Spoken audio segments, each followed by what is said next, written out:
1. Good evening. I'm Bernard Green, Chair of the Brookline Select Board, and this is the meeting of the Select Board for April 29th, 2025. Let's start off with announcements and updates from the Select Board. I'd like to just give my appreciation to Mike Sandman, who will be attending his final meeting of the Select Board before he goes off into retirement from town government.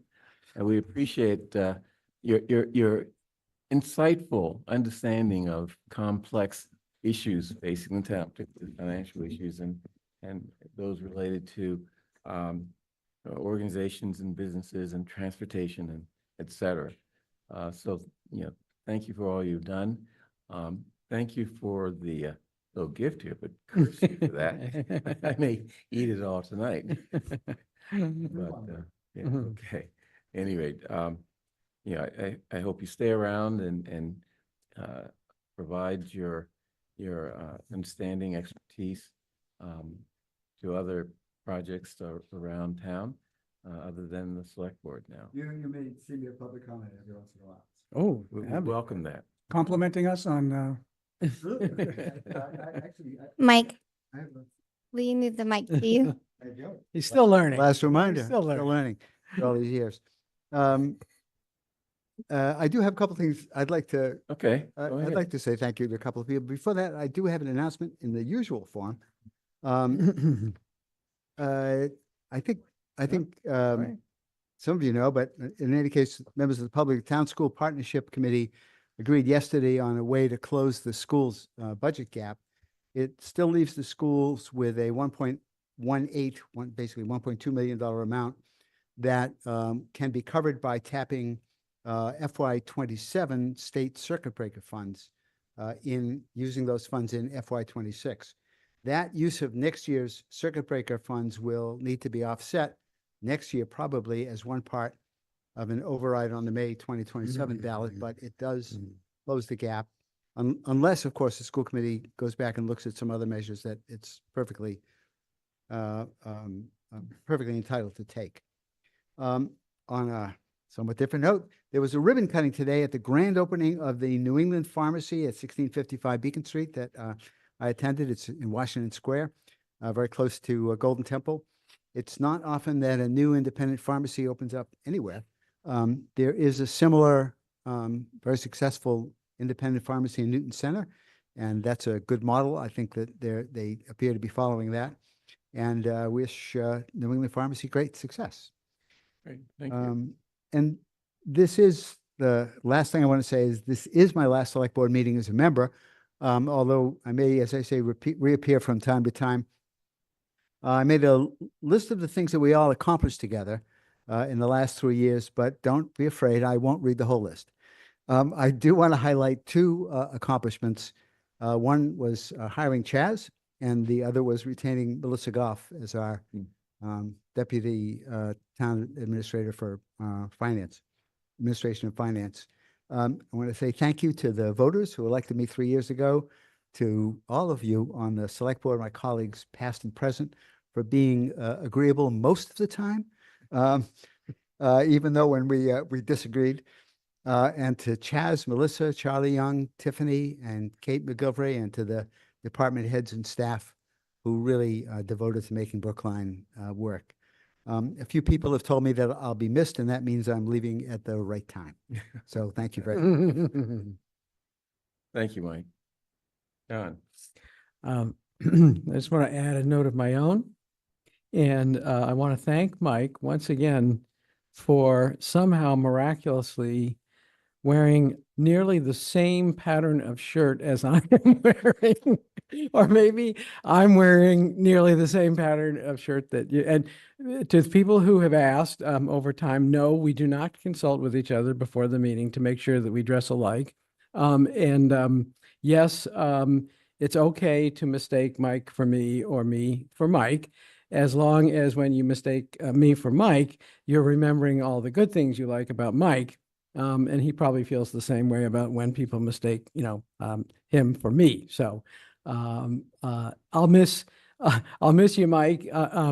not sure I'll miss having someone else on the board that people keep confusing me with, but you probably won't miss that part either. So best of luck in your endeavors. My favorite part of what you've said so far, and what Bernard said as well, is that this is far from an ending. It's a beginning of a different chapter in which we'll be no doubt engaging you and hearing from you many times in the future, which is going to always be welcome. Thank you. If I can add, many years ago, I think you may know, I was confused with Ben Franco, member of the select board. And I must say, every We time I both tell had- the story, You both had bald heads. That's about the only thing we had in common, but it was always fun to people confusing the two of us. you can Don't always feel top bad that about it. story because yours is even better than mine and Mike's. So Okay, so let's move on to, unless anyone else has any comments or. Just one Uh, quick yeah. update. You may have noticed if you go online today that the town's website has been updated. There's a Yeah, new color scheme and redesign and a new logo at the top. It is not a replacement of the town seal. It is an addition to the town seal.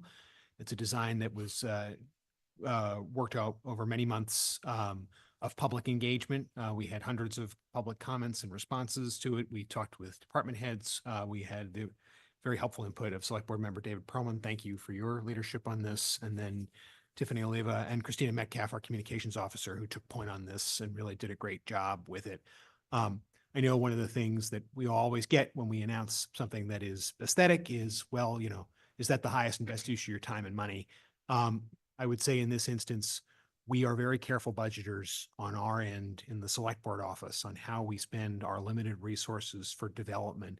And I will say that one of the most important things in Brookline's long-term stability is to make itself a welcoming and modern place to come and live and do business and be seen as that sort of open and engaged place. And doing the branding work necessary, updating the website, making it better. And that's a continuing effort to make the website better, more open, make the licensing processes better and more open. The logo design is part and parcel of that. The investment was minor, and the payoff from it, I would hope, is that we are going to have wider and hopefully better public presence to project out into Massachusetts and beyond as a place that people want to come and live and work and do business. So I do appreciate when folks reach out and say, is that really what you could spend your money on? The answer is we budget very carefully to make sure that for things like this, we have money available to take the opportunity when we can. And we think the payoff for it is really important. So I do just want to be sure that folks know that we absolutely hear your concerns on that. But we also thank you for your engagement in the process. You made this really a beautiful upgrade, and we're very happy to have it. So thanks to the whole team to make it. Thanks to the community who provided all the input. And we look forward to continuing to project our brand outward as a great place to come and live and work. Right. Okay, next, public comment. Tiffany, would you read the rules for our Yes. public comment section? Thank you for joining us for public comment. This is an opportunity for us to hear your perspective on the issues in Brookline that matter to you. Each person speaking tonight is limited to 3 minutes. You don't need to use the entire time, but you may if you like. Once 15 minutes has been met, there's an opportunity at the conclusion of the Select Board's business for additional comments. Members of the public sometimes raise questions during public comment. We may be able to provide a quick answer to a question, but are more likely to work with staff to get a more thorough answer and respond over email. The on-screen timer will flash orange when you have 30 seconds remaining and when your time is nearly up. Please conclude your remarks at that time. If you have more to say, you're welcome to send an email to board members expressing your thoughts in greater detail. Any person speaking must begin their comment by identifying themselves with their full name and either their Brookline precinct number or street address. And the first speaker is Daniel Lipton.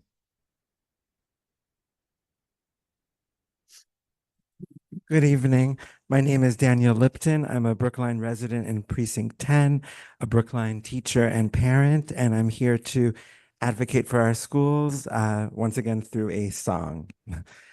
Please excuse my singing.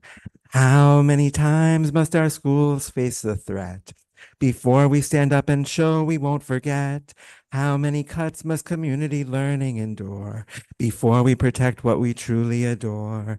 The answer, my friend, is we need fully funded schools. The answer is fully funded schools. Brookline's adult and community education, a gem bright and clear, enriching all ages, bringing knowledge so dear.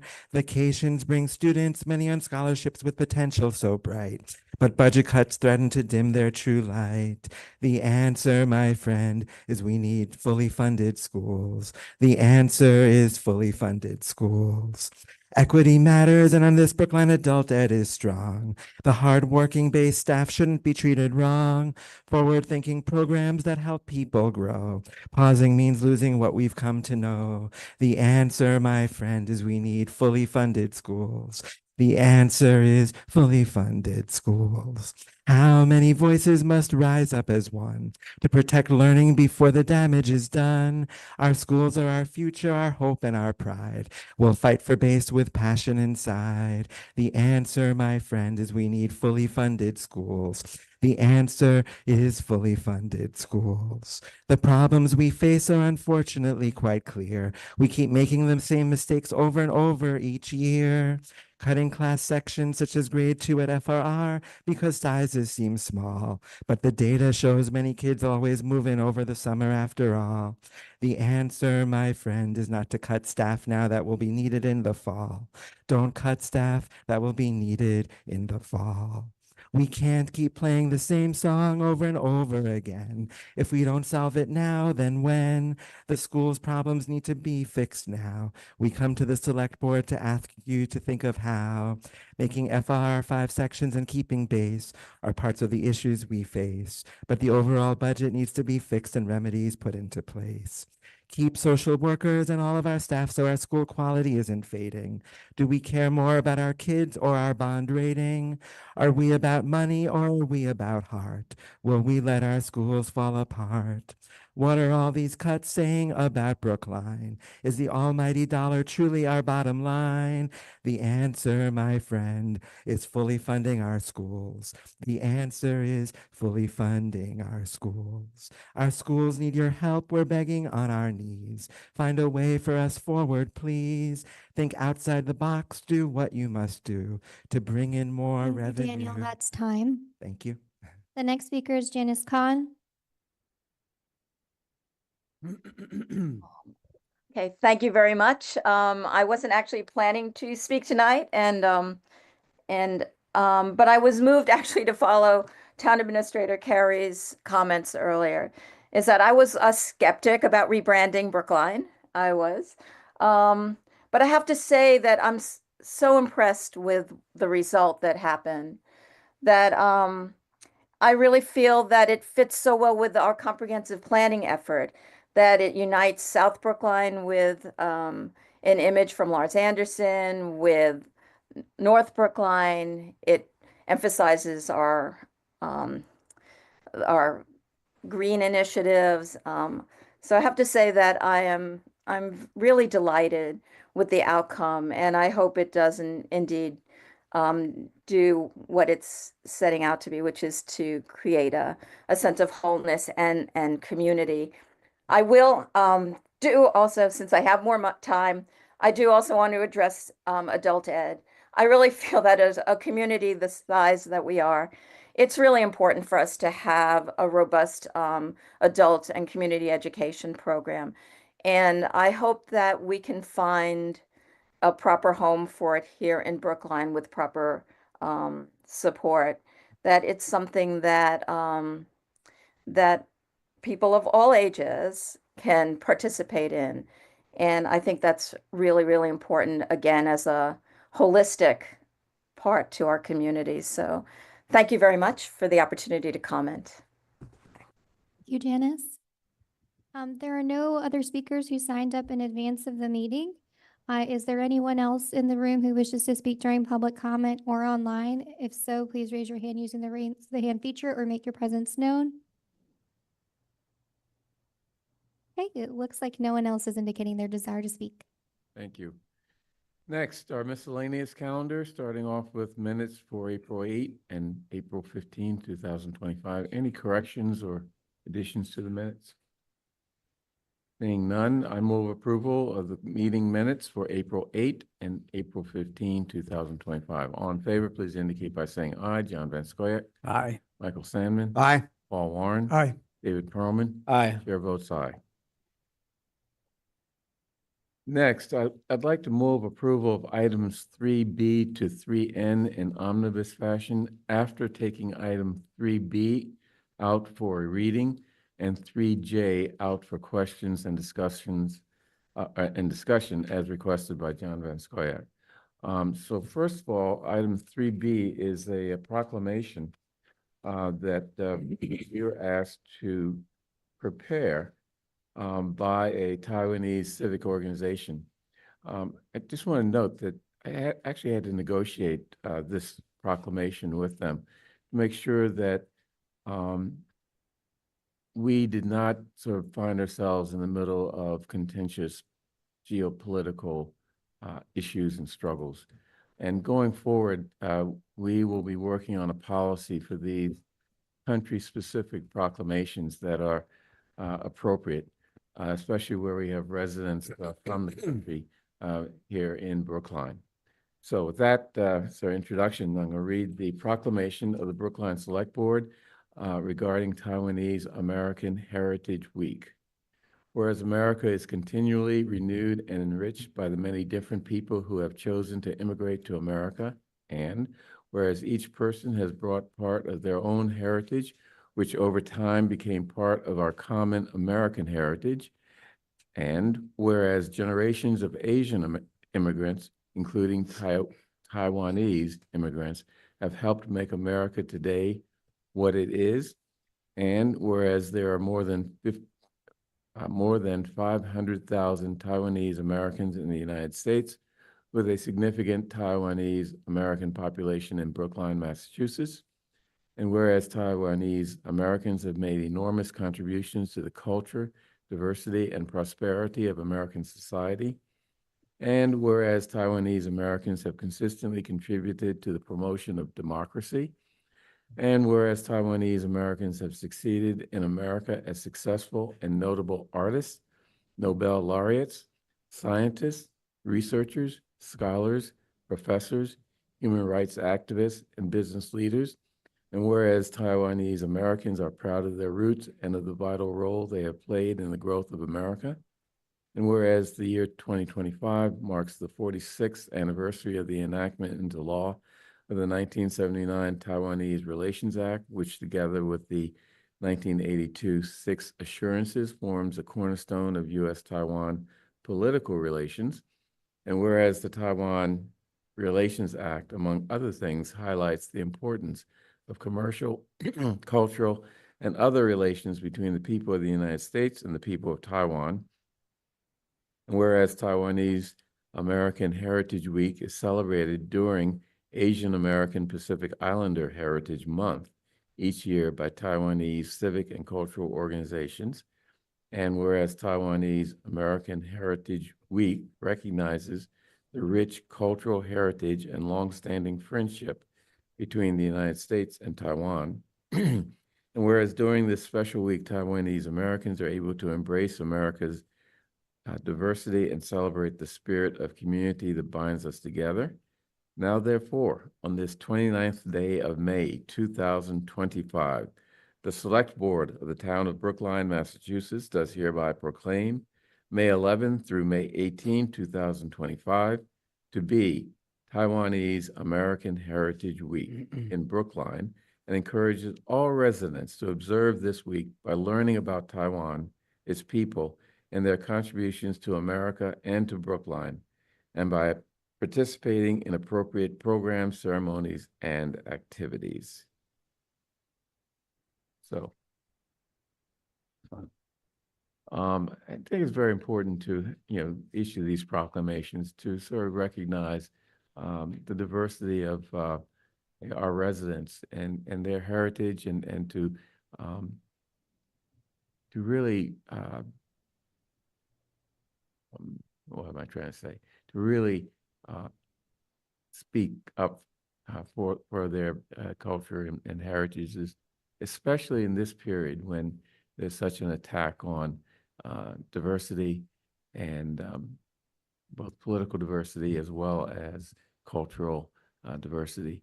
And we need to stand up and make it clear that we respect and honor the differences of people in our community, because those differences make us strong. As a matter of fact, failure to recognize those differences weakens us in so many ways. So, next, John, do you want to talk about items I would for like, today? I would like to. As it happens, there was a late note that I sent to Tiffany. I just want to mention it. It's nothing, not a huge deal.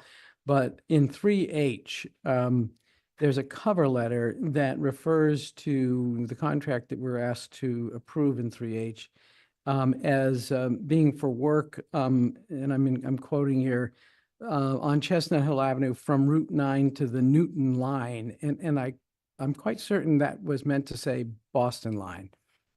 So if the, staff could check into that and just make sure that that's corrected. But that's not the main reason I asked to speak, and that's not the item I asked to speak on. The item I asked to speak on was it 3J, I guess. And I prepared my comments in writing, and I'm just going to read them so that the record will reflect, that I'm being consistent between what I sent to my fellow board members and what I'm saying at this meeting. And so here goes. I wish to seek consensus on a modification of our procedures regarding consultant contracts, such as this one under 3J. The immediate concern is the Kittleson contract under 3J, but the broader concerns are these, and I've listed two. Number one, for all consultant contracts funded from operational budgets, I believe we should seek an assessment by the requesting department as to whether the consultant contract connects clearly to an operational need. That's the important word, operational need. And further, that the operational need can be met only by an outside consultant. That's number one. And number two is for all outside funded consultant contracts, we need to have outside sources identified, outside funding sources identified. Are they a grant of some kind, a state appropriation, a federal appropriation? And we need to do that in order to assess if acceptance of the grant will commit us to matching funds, including future matching funds. Now, here's my explanation of these two requests. In the case of the Kittleson contract under 3J, there are two ongoing processes currently that could come to very different conclusions as to the desired and buildable, in other words, feasible, future development of Chestnut Hill West. The Chestnut Hill Working Group process, which Mike has been a very important part of, seems focused on an outcome that could be significantly different than the EDAB, Economic Development Advisory Board subcommittee process. They appointed a special subcommittee just to look at Chestnut Hill West. The two results would likely require very different traffic handling, and it's possible that neither result or both would hinge on elaborate transportation network re-envisioning in order to move forward. However, there's no urgency for now in doing a study of capacity of the existing transportation network by Kittleson, because we don't know if it will be responsive to the future path of development, because we don't know what that future path is. Nor do we know if the study would need to be repeated because of outdated findings. These studies, once done, tend to sit for a while before their results are taken into consideration. And when you're looking at transportation network capacity, that could be a very different thing 2 or 3 years from now.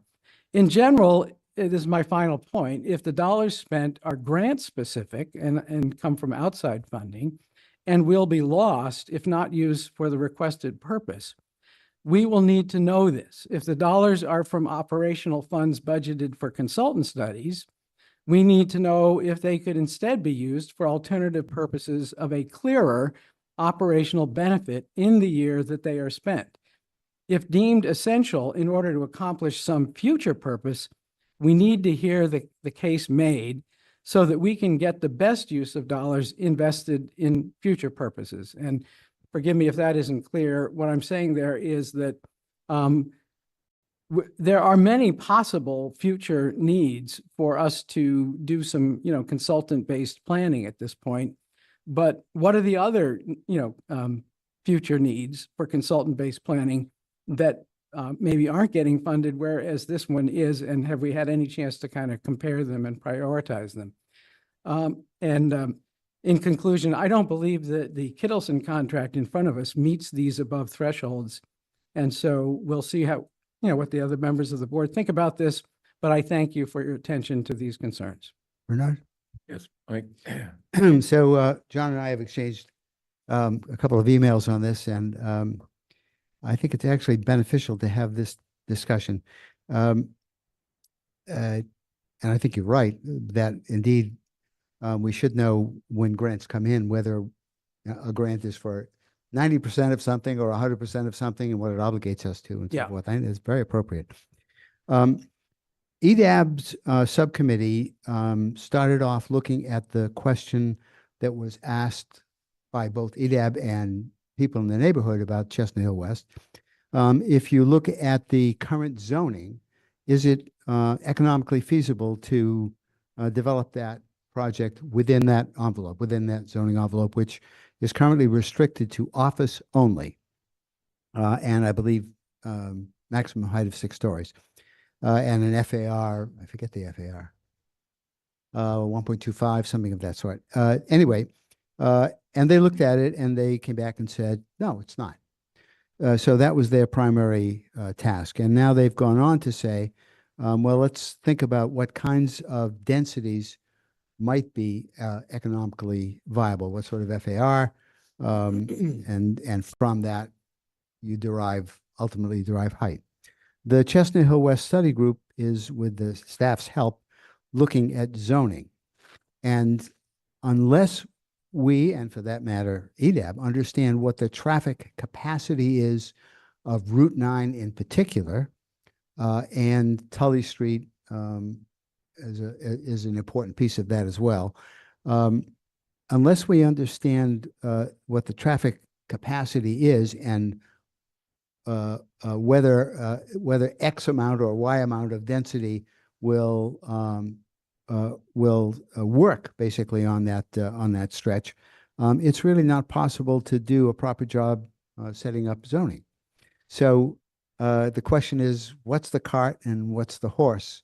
And the view of the staff, I believe, and I think the view of the neighbors who've asked for this, and the view of the developers who, not just City Realty, but also the growth companies, which owns property on both sides of Tully Street, and other landowners, is we have to have a transportation study before we can sensibly do any sort of planning that will result in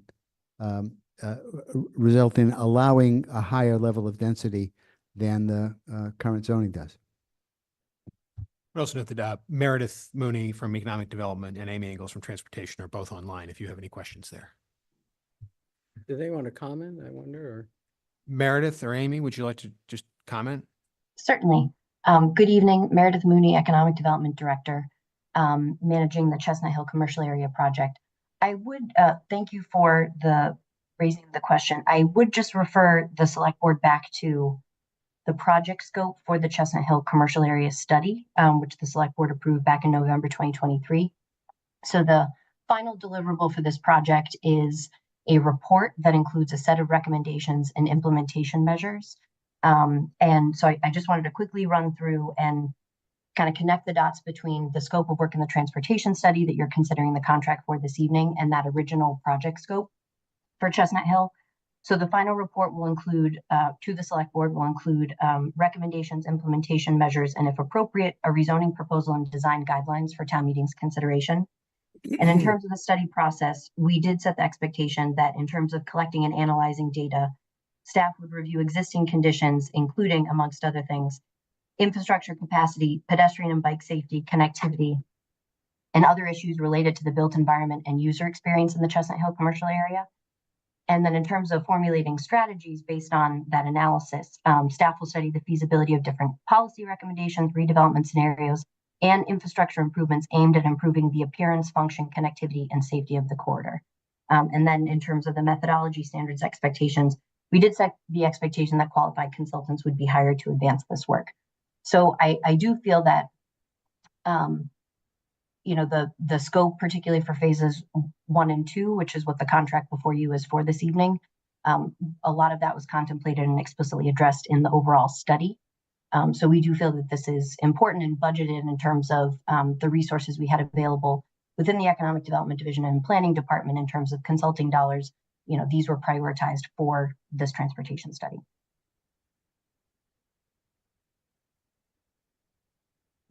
Yes. May I ask a question? Sure. Thank you. Thank you, Meredith. So I want to admit that when I read this, I didn't have John's broader concern about how we're handling these types of things and funding. But I did have a question similar to maybe John raised as part of his memo, which was, and Mike, as you mentioned, the cart before the horse a little bit here. Phase 1 seems logical. What's the existing conditions? So we know, current patterns and volumes and stuff like that. Phase 2 seems dependent upon whatever comes out of the Chestnut Hill corridor study group. And can you tell us where that's at, Meredith? With respect to the design, how far are we? 10% along, 50% along, 80% along? How far along are we with an agreement as to what will be done up there? So in late March, we presented a draft rezoning framework to the Chestnut Hill Community Advisory Group, where we presented 3 proposed overlay zones and introduced the concept of maybe exploring a planned development area, which would be a new tool in the town zoning and process toolbox to address some of the concerns and issues we've been grappling with as we work our way through the study.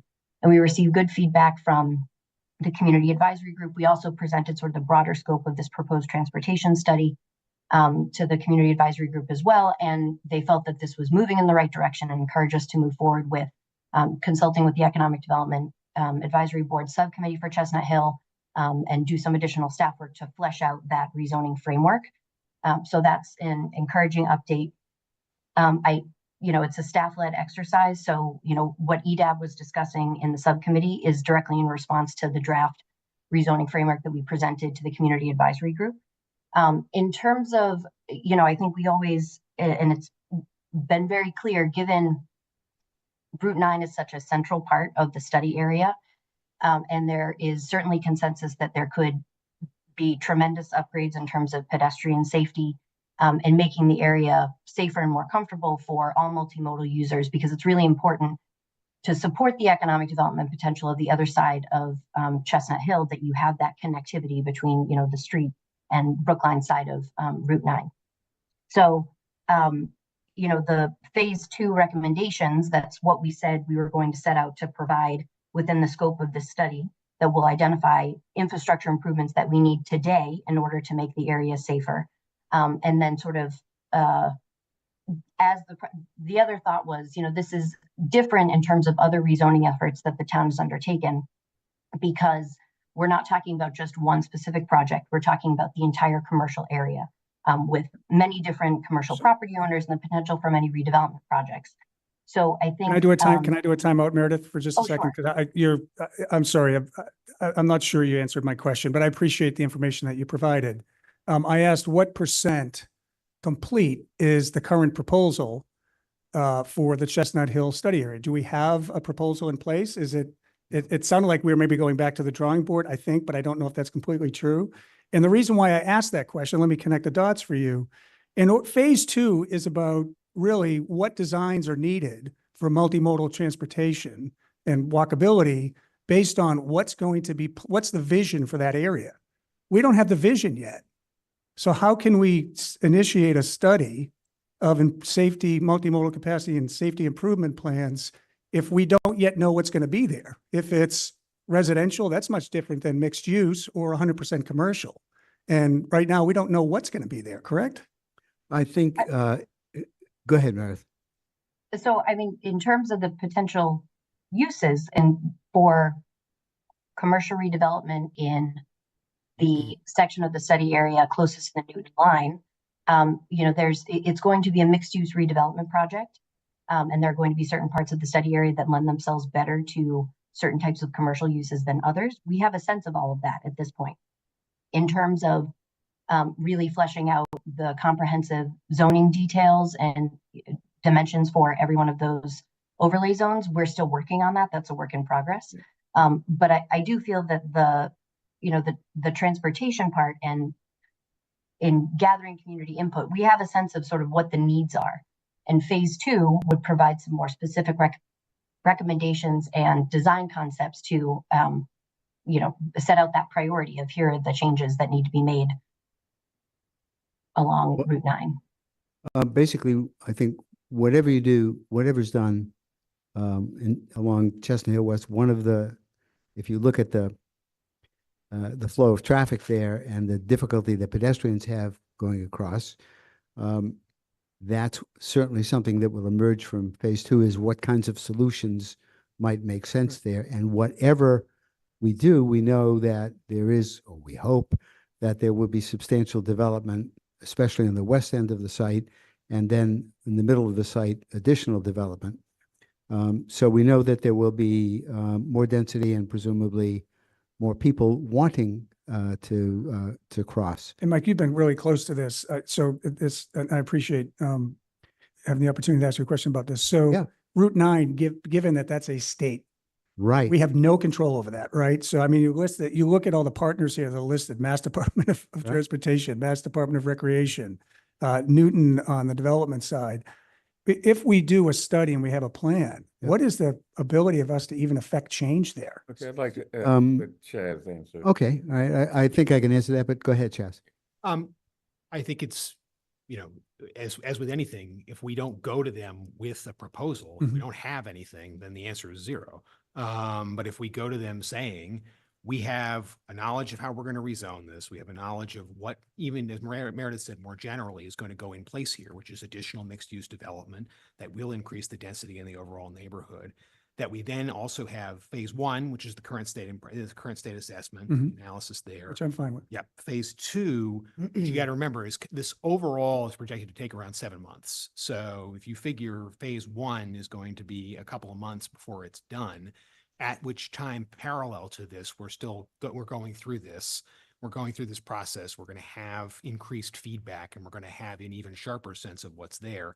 This allows us to proceed to phase 2 and make sure that the traffic development is proceeding part and parcel with the zoning development. Jess, have we approached? Sorry, I want to add to that if you don't mind. Sure. You mentioned State Department of Transportation and Newton, and in fact, we've been in touch That was my next question. and I must say that it's very fortunate that Newton's attitude is, yeah, let's get together on this and we can work together to persuade the state to do what we both communities need. That was my next question is, have we approached Newton and asked to do it jointly? Yeah. And they've said, Yeah. Yes. they're- Oh, yeah. so they're a part of this? Absolutely. They're not, we're spending on this. It's our side of the line, but they're committed to being a partner with us and going to the state and asking for improvements to Route 9. After we do the study? Yeah. But they're not helping to do the study? No. They're not helping to fund it? Okay, yes, of course Thank they you are. for asking that. Their end of the line is in better shape than our end of the line. Since this is my item, might I offer a few thoughts on what has been said, or David? Well, has no, let spoken David. yet? Yeah. Well, I have a question actually about phase 1. So in reading through Exhibit A, and I appreciate its inclusion, that's very helpful in terms of scope of services, it references the CTPS 2020 Route 9 corridor study. And there's some specific language about incorporating collected counts of traffic from that 2020 study. It also mentions adopting the modeling of the 2020 study. And I'm just wondering about how much of the 2020 study would we be repeating? Why would we be adding the 2020 counts? Is it for comparative purposes to what would be counted in 2025 to try to measure if there's been any change one way or the other and in which direction? Or are we just doing the same study twice? Definitely not doing the same study twice. For one thing, a lot of the roadways that are on this new advanced study were not part of the original 2020 study, but I'll let Meredith or Amy talk a bit more about how what the purpose is here and how that informs, but doesn't necessarily duplicate that work. So the 2020 CTPS study for Route 9, it included the entire stretch of Route 9. And I think the data might have actually been collected in 2018. So at this point, we're several years out from that data collection.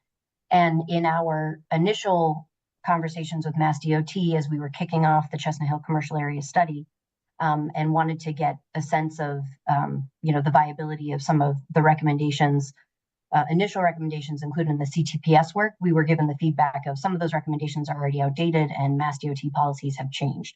So not only do we need sort of a scope of transportation study that reflects the broader commercial area, that extends beyond just the Route 9 corridor. I think it was important that we get fresh data and that we, the recommendations are aligned with existing policies at Mass DOT, that we would be able to work with them to advance.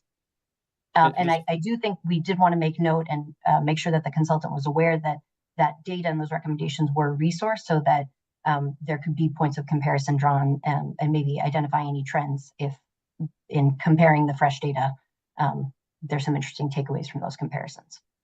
All right. And then just in terms of the geographic scope, so Woodland Road is included as a part of this study, and also even the intersection of Hammond and Woodland. And that seems like quite a bit of a distance from the commercial area. So I'm wondering if you could speak to that. Certainly.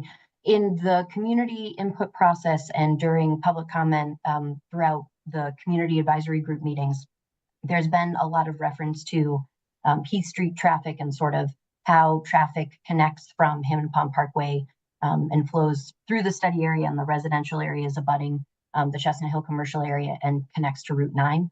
So we thought it was important to capture that other potential connection and a cut through that people might use as an alternative to Route 9. Yeah, John. So I do want to thank others for the comments that they made, but I fear if I don't say a few words about this, people might lose sight of the big picture here. What we've heard described in these comments is very familiar. It is an approach to development that takes situations such as the availability of commercial land at a key spot on Route 9 in Chestnut Hill and the potential to develop that land to the benefit of the town. And it's an opportunity to be seized. It's an opportunity not to be missed because we desperately need commercial development. And I put the emphasis on commercial. The other committee, not Mike's, but the EDAB committee that is working on this, it's the first time in a long time that I've seen a committee of really top-level development professionals. Everybody on that committee is a top-level development professional, get excited about the development potential of a parcel in Brookline. And if people would go to the tape of that committee's most recent meeting, they would hear people say things like, "This is the most excited I've been in a long time." You'll also hear them specify that they want to, if they can, come up with a plan for that area that is extremely ambitious in terms of the amount of commercial space, which is the part of development that we need the most in Brookline. Got to say that over and again. They want it to be by far the greater portion of the development on that parcel. They think that the amount of square footage that might be developable on those parcels is very significant, more ambitious, I think, than what has been contemplated by Mike's committee. And they intend to go forward to do the best job they can of presenting the town with a proposal for viable, economically feasible development that would spur the developer to develop and also provide benefits to the town. What tends to, over time, and if you look historically, at development processes in Brookline. What kills them is when we go outside the parameters of what do we need on these parcels, what is developable on these parcels, what would be of interest to the developer, and cause them to say, yes, I'll take the risk, I'll do the development. And then we expand it to, oh, while we're doing that, why don't we solve the traffic congestion problems on Route 9? As Paul points out, Route 9 is a state highway. I was chair of the Lower Boylston Study Committee, which came to sort of a dead end. One of the major reasons we came to a dead end was because everything that we looked at in terms of how changes to Route 9 might actually improve the chances of development adjacent to Route 9 hinged on the Department of Transportation at the state level. And every time we brought that up, the answer would come back, we have no idea how many years it's going to take for them to come through with their commitment to restoring and improving that part of Route 9. So waiting for the state to get involved is a sure way to just bring a project to a screeching halt. Partnering with neighboring communities and becoming dependent on that partnership, it's another way to bring them to a screeching halt. Trying to figure out how MBTA services in that corridor might be improved. That's another way to bring a project to a screeching halt. Mike said, we don't want to put the cart before the horse. We don't know what the horse is. EDAB has the potential to, come up with a really exciting horse. Maybe Mike's committee does too. Once we see those proposals, we may come to the conclusion we can't take on all of these improvements to the transportation corridor, and we don't have to. Most developments go forward without tackling the entire network of transportation in the area and solving all of their particular problems. The Heath Sheaf development is going forward without any of this being burden being placed on it. The development at the corner of Boylston and Hammond is 2/3 of the way up. And it went forward without any of this being put on their back. I don't think this study is going to in any way improve the chances of us getting some real consequential development at that site. So actually, you have it backwards because we've been told by the landowners, the commercial landowners, plural, that they want to understand what can be done before they're able to make a commitment to develop anything, because they're concerned that whatever development they do will cause Route 9 to choke and that people will avoid it. So basically, you said something that is right on target. Most developments go forward without solving the traffic problems. That's correct. And that's a problem that develops subsequently that creates problems. Here you have a situation where the landowners know that. And it's not just a corner development, but rather the whole stretch from basically the Newton Town line, Newton City line, all the way over past Hammond Street, another block. That whole stretch needs to be considered as a unit. As Paul has talked about, you need a vision for the whole thing. In fact, we have a pretty good sense of the vision. The vision varies depending on where you are in that section, but a vision for how that should all be developed. But we need to know that we'll be able to convince somebody to build something in that corresponds to that vision without freaking them out about the ability of their customers to get there and get out. Did he say this at a public meeting or just in a private conversation with you? I've heard from someone on your committee, Yep. and I've heard from the chair of the EDAB committee that That neither of them thinks this is a necessary element of their work. And it makes me wonder, once again, why are we going ahead and approving this? I don't know who you've been speaking to, but all I can tell you is that the committee itself has discussed the need and the urgency, actually, of having a traffic study. Yeah, We've been pushing as a group one individual may disagree, but as a group, that committee has been very interested in getting this study done. John, are you asking for a separate vote on this contract? Well, I think that would be a good way to proceed. Yeah, and if people vote for it, they vote for it. I'm going to vote against Yeah, it. Paul? Yeah, so this, first of all, I want to thank John for pulling this out. And this is an important, these types of contracts that often we approve as part of the consent agenda are really important to have in-depth discussions because they have a long-term implication. I really appreciate David pointing out that the study area in attachment Exhibit A is actually beyond Route 9.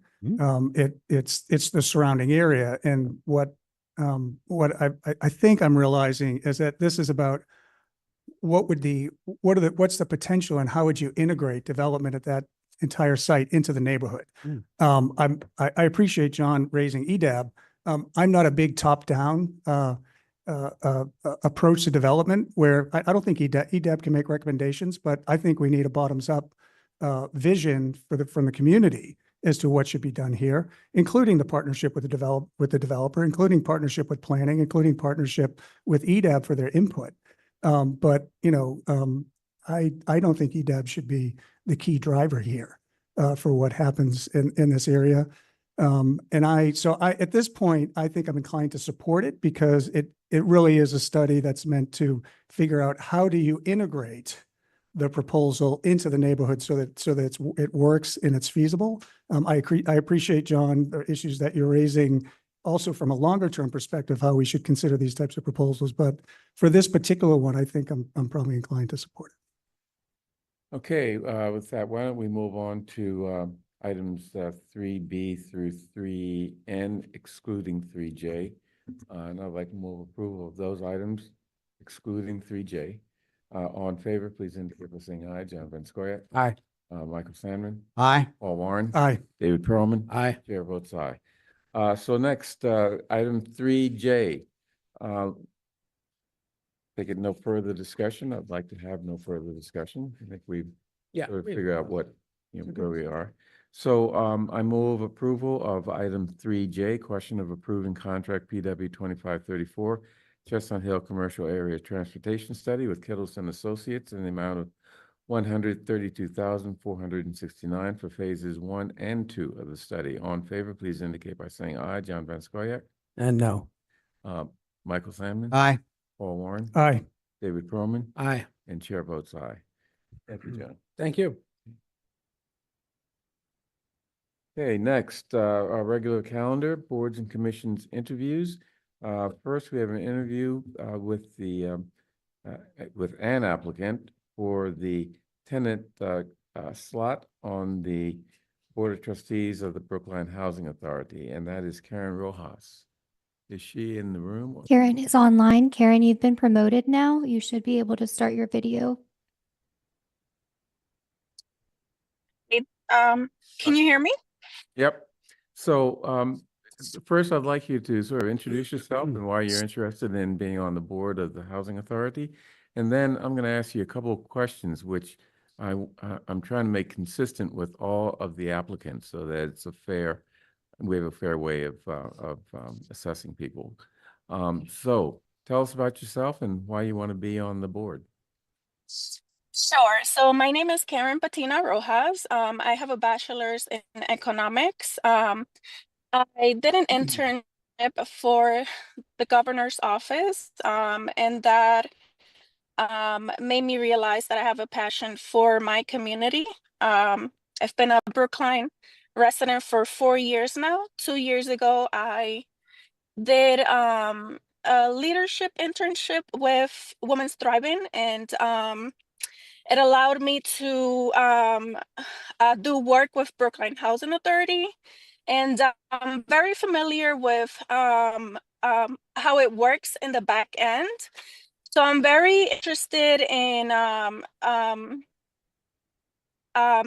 being part of the Brookline Housing Authority, which is why I decided to apply. Great, thank you.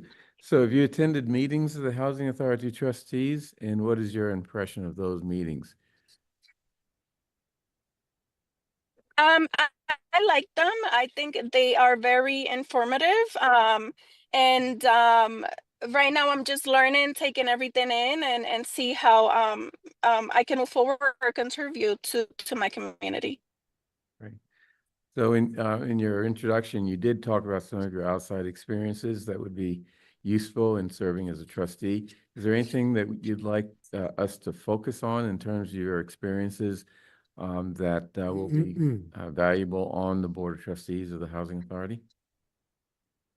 I'm sorry, I have some noise in the background here. Do you mind repeating the question? Yeah.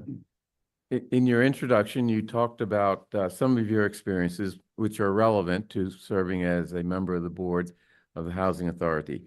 Are there any experiences that you'd like to emphasize to us as examples of your skills and ability to serve on the Housing Authority board? Sure. So I noticed while working for the Brookline Housing that there are a lot of issues out there, and a lot of miscommunication and um, um, what's the word? Complain a lot and say that there's really nothing being done to Brookline Housing, but I've seen the work behind the scene, and I do see that there are a lot of things that that Brookline is doing for Brookline Housing. It's just everything takes time. There are grants that need to be approved, and it's not just like a one thing and done.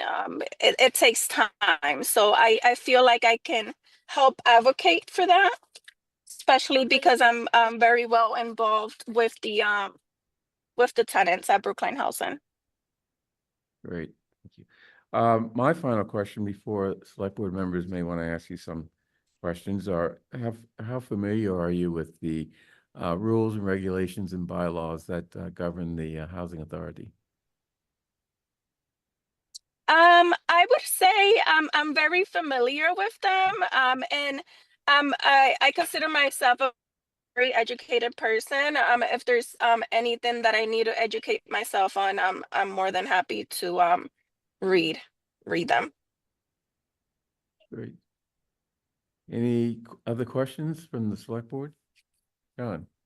Karen, thank you so much for applying. And forgive me, I'm just going to ask a question for informational purposes, and I think maybe our town administrator can answer it. This is not like any other seat on the BHA board, which those who follow these matters will recognize that we actually have elections, and then the voters vote for members of the BHA board, except for this seat. Correct. Which has to go to someone who is a tenant. Correct. And I just want to be absolutely clear that we make that clear in the application process, because for reasons of privacy, addresses are crossed out on the resumes of those who apply. Yes. And I have no way of knowing, 100% certainty that I'm speaking to, or in this case or any other case, someone who actually is a tenant. Yes, we verify with BHA. Yeah, so that's all been verified. Yes. Okay. Karen, that was my only reason for raising my hand, and thank you very much for applying. Thank you. Any other questions? Well, thank you for your application and appearing before us and answering our questions. The process will probably entail making a decision on the next, I guess our next meeting is 2 weeks from now. And of course, we'll be in touch with you at that point. So thank you for applying and sorry. Go ahead. Thank you so much for your time. I appreciate it. Okay, thank you. And Bernard, at this point, we've had 2 applicants for this. Yes, and so she'd be the third. She'd be the third. Okay, thank you. It'd be great to have that's going to be in our next packet. Yeah, we'll get you the full list. Okay, thank you. Full list and a summary of our interviews and other information. So we want to make sure that we have everything before us to make a good decision. Okay, next we have the Conservation Commission and Priya Grandier. Is that how you pronounce it? Yes. Okay. Hello. And I apologize if I didn't pronounce your name correctly, but bear with me. No worries. So introduce yourself and tell us why you're interested in being a member of the Conservation Commission. Sure. My name is Priya Gunbeer. I am an attorney at Conservation Law Foundation in downtown Boston, where I serve as Director of Clean Power. Just closer to the mic, it's hard to hear you. Oh, sorry. I'm an attorney at Conservation Law Foundation, where I serve as Director of Clean Power on our Clean Energy and Climate Change program. I have a fair amount of experience with regard to municipal issues and wetlands. I served on the Framingham Conservation Commission for 6 years. I am a director on the Massachusetts Association of Conservation Commissions. One of my fellow directors is actually on the Brookline Conservation Commission. And I formerly served as municipal counsel for a city in central Massachusetts. Okay. And my partner wants to stay in Brookline forever, so I figure might as well put those skills to use. So the question of I assume you've attended meetings of our local Conservation Commission, or maybe the question is, have you attended meetings? And since you were on the Conservation Commission in Framingham, give me a sense of how you would compare your experiences in Framingham with what you anticipate your experiences in Brookline would be. Sure. I actually haven't seen a Brookline Commission meeting, but I do know a couple of commissioners and have, exchanged stories between my experiences in Framingham and what they usually encounter here. From what I've heard, because Framingham is experiencing kind of like a development hike, we would often have meetings that would go way past 10 o'clock. There were times where the custodial services would come around town hall and tell us to get out or we were going to get locked in. I hear that that's not the case in Brookline, which makes me really happy. But overall, I mean, I'm familiar with the State Wetlands Protection Act and the, just general kind of environment of Brookline. There's definitely more urban areas or more, I'd say like centralized neighborhoods in Brookline versus what we had in Framingham, where it was a lot more sprawled out. Also 50% of Framingham was jurisdictional for the Conservation Commission. In terms of the bylaw and whether a project was likely to require Conservation Commission approval. I'm not sure in Brookline whether it's the same amount, but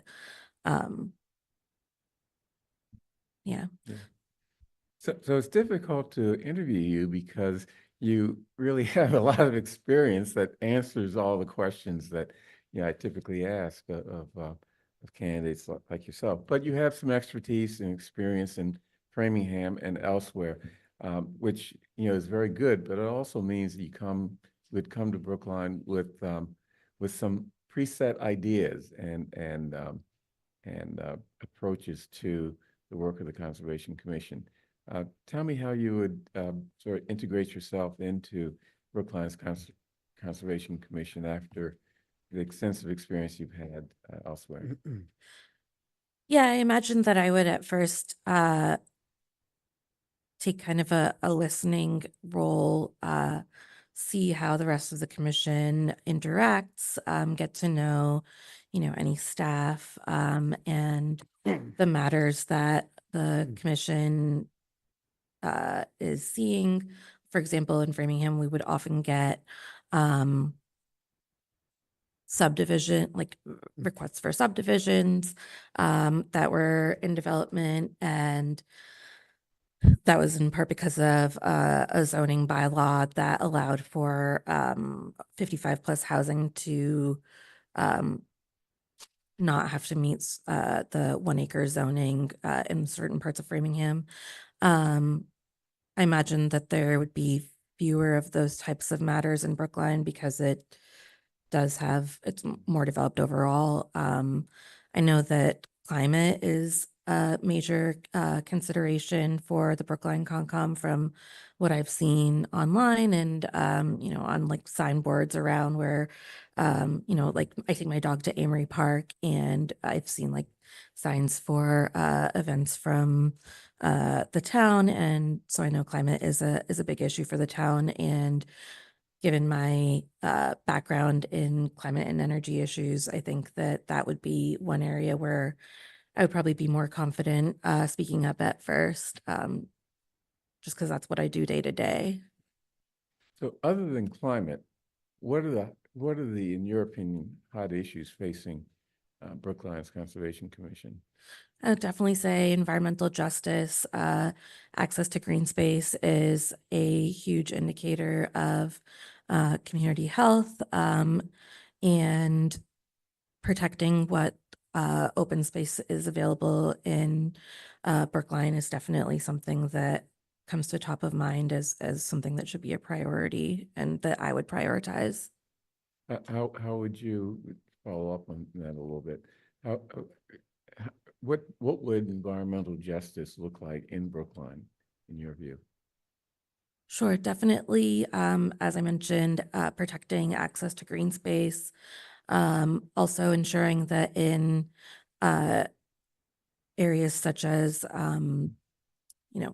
Village Corner or any of the kind of more developed areas where there are maybe it's more challenging to get to a park or there's more renters and tenants who don't have their own lawn or yard that they can use, that they have the ability to easily access parks and green spaces. Especially, I mean, it's 80 degrees in April. I think we're going to have a rough summer. So I think especially for folks who want to be able to get out and, get into shaded areas.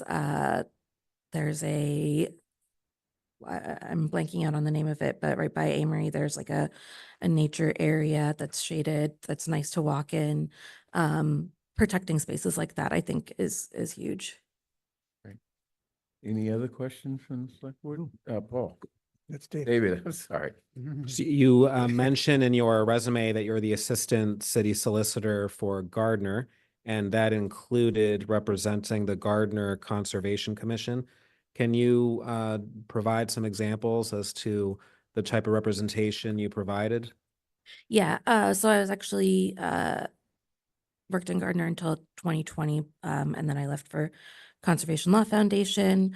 Most of my work with the Conservation Commission in Gardner centered on helping them put together conservation restrictions. I never really had to get involved in like a individual matter or appeals or anything, but I have been on the other side of that as a commissioner. Any other questions from the select board? Thank you. Thank you. We appreciate your application to the Conservation Commission, and we will be making our decision next couple of weeks. So, Okay, great. you. Thank you very much. Next, the Brookline Commission on Disability, Elizabeth Stryer. By the way, Tiffany, there's nothing on our website for the Disability Commission. At least I couldn't find it. Oh, there's Yes, this page. Well, Okay, well, let's look right now. under boards and commissions, there should be. Yeah, it's on the under boards and commissions. I was yeah, looking it at should be recently. under there, but It's under the letter B, Brookline Commission on Disability. Ah, So that's letter it. B. Yes. I thought that you're making these or listing these boards and commissions alphabetically. How silly of me. Well, if you looked under C, you wouldn't have found it there. So No, not under C. Or D. yes, or under D. So, but yes, it is there. And Elizabeth is online. So, good evening, and thank you for applying to the Commission on Disability. Please introduce yourself and tell us why you're interested in being a member of the commission. Sure. My name's Elizabeth Stryer. I've lived in Brookline for the past 5 years with my family. I worked in financial services for 11 years. And for the past 6 years, I've been a stay-at-home caretaker of my 3 children.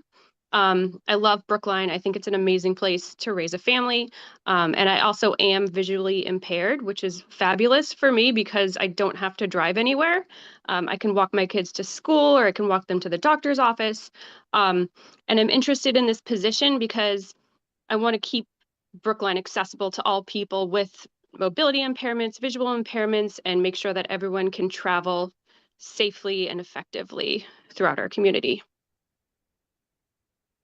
Okay, have Bernard- you? I wonder if I could just interrupt, and I Sure. apologize for interrupting, but I'm the liaison to the Commission on Disabilities, and I think it's important to say that the chair is very supportive of this application. Oh, great. So we don't have to interview her? Well, you do, but I think I think that's important to know. Okay. I'm gonna interview you anyway.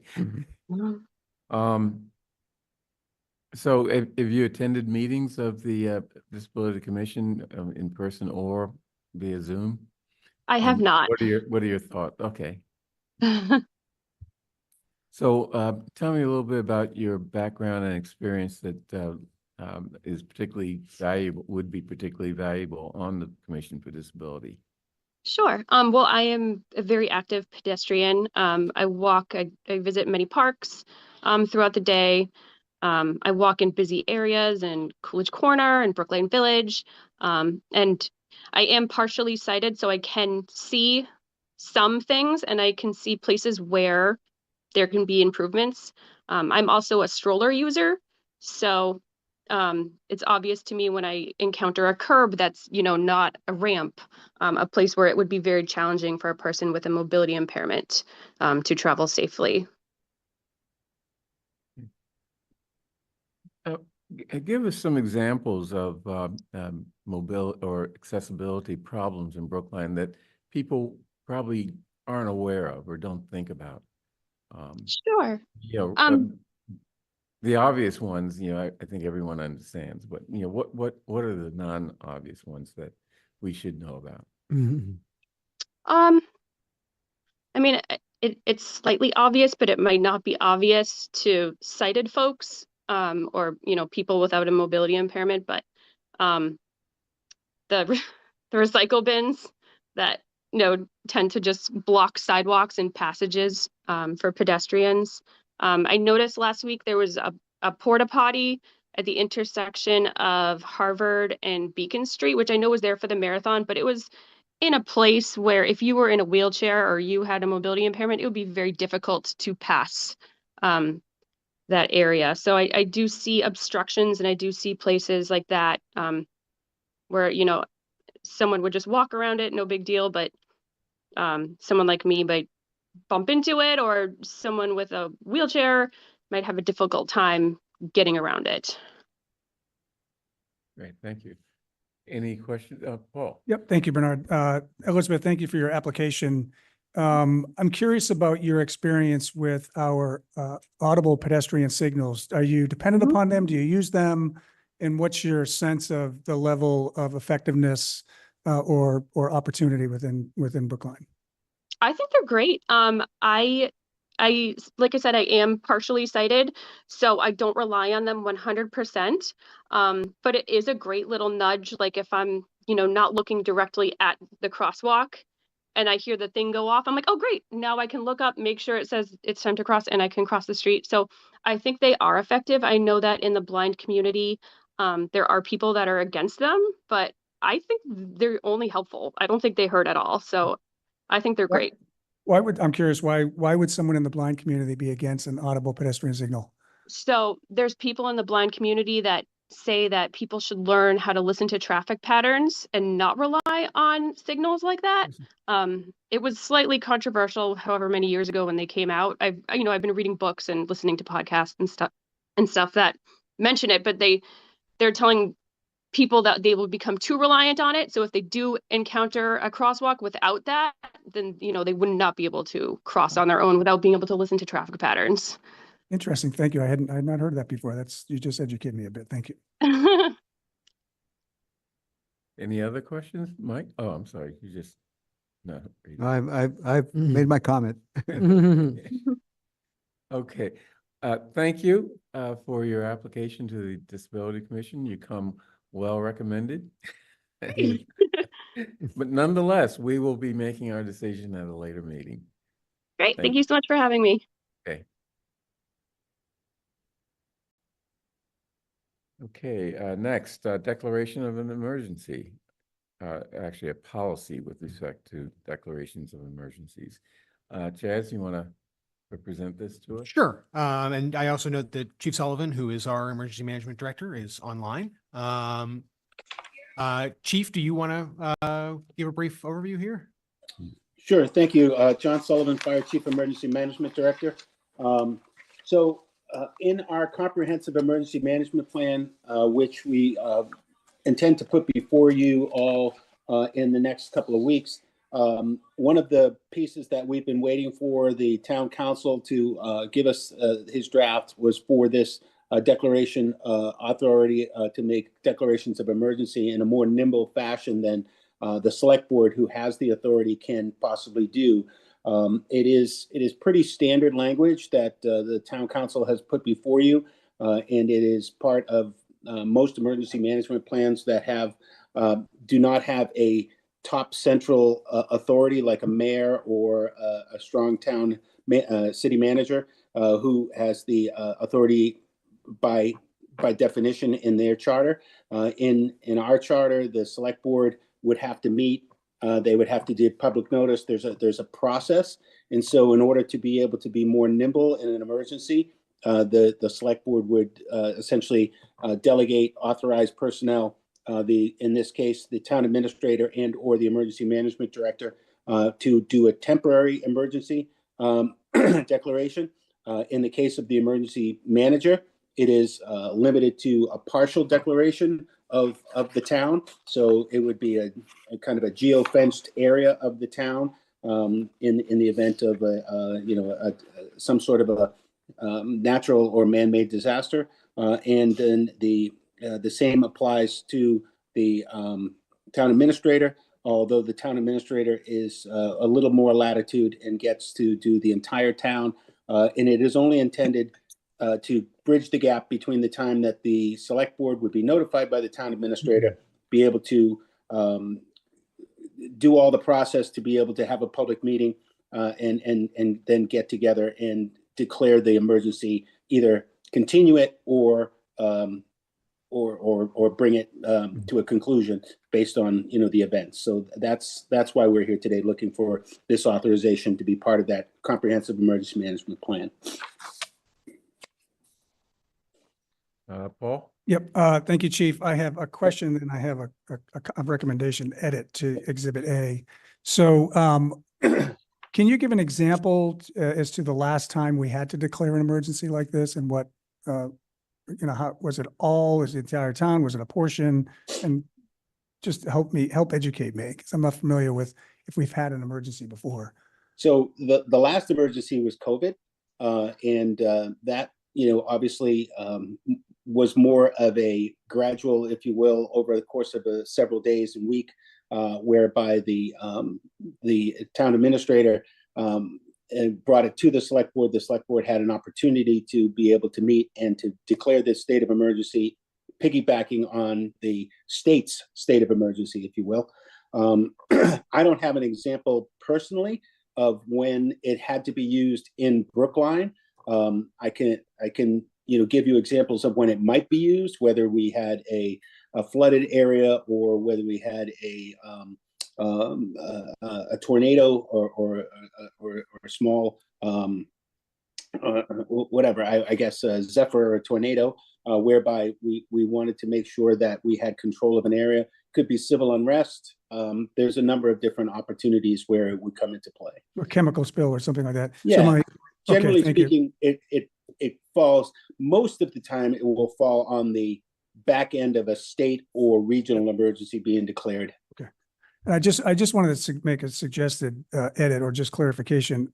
Item number 4 in Exhibit A says the select board may extend these declarations for long periods of time. You may have meant longer or beyond 72 hours. I wasn't sure what long means. And the one that I have, it says longer, so I'm not really sure. Okay, that's not the version I have. Narrative. So yeah, longer is the right. Okay, term. great. Thank you. Okay. Okay, further discussion? Yep. Okay, so we're ready to vote.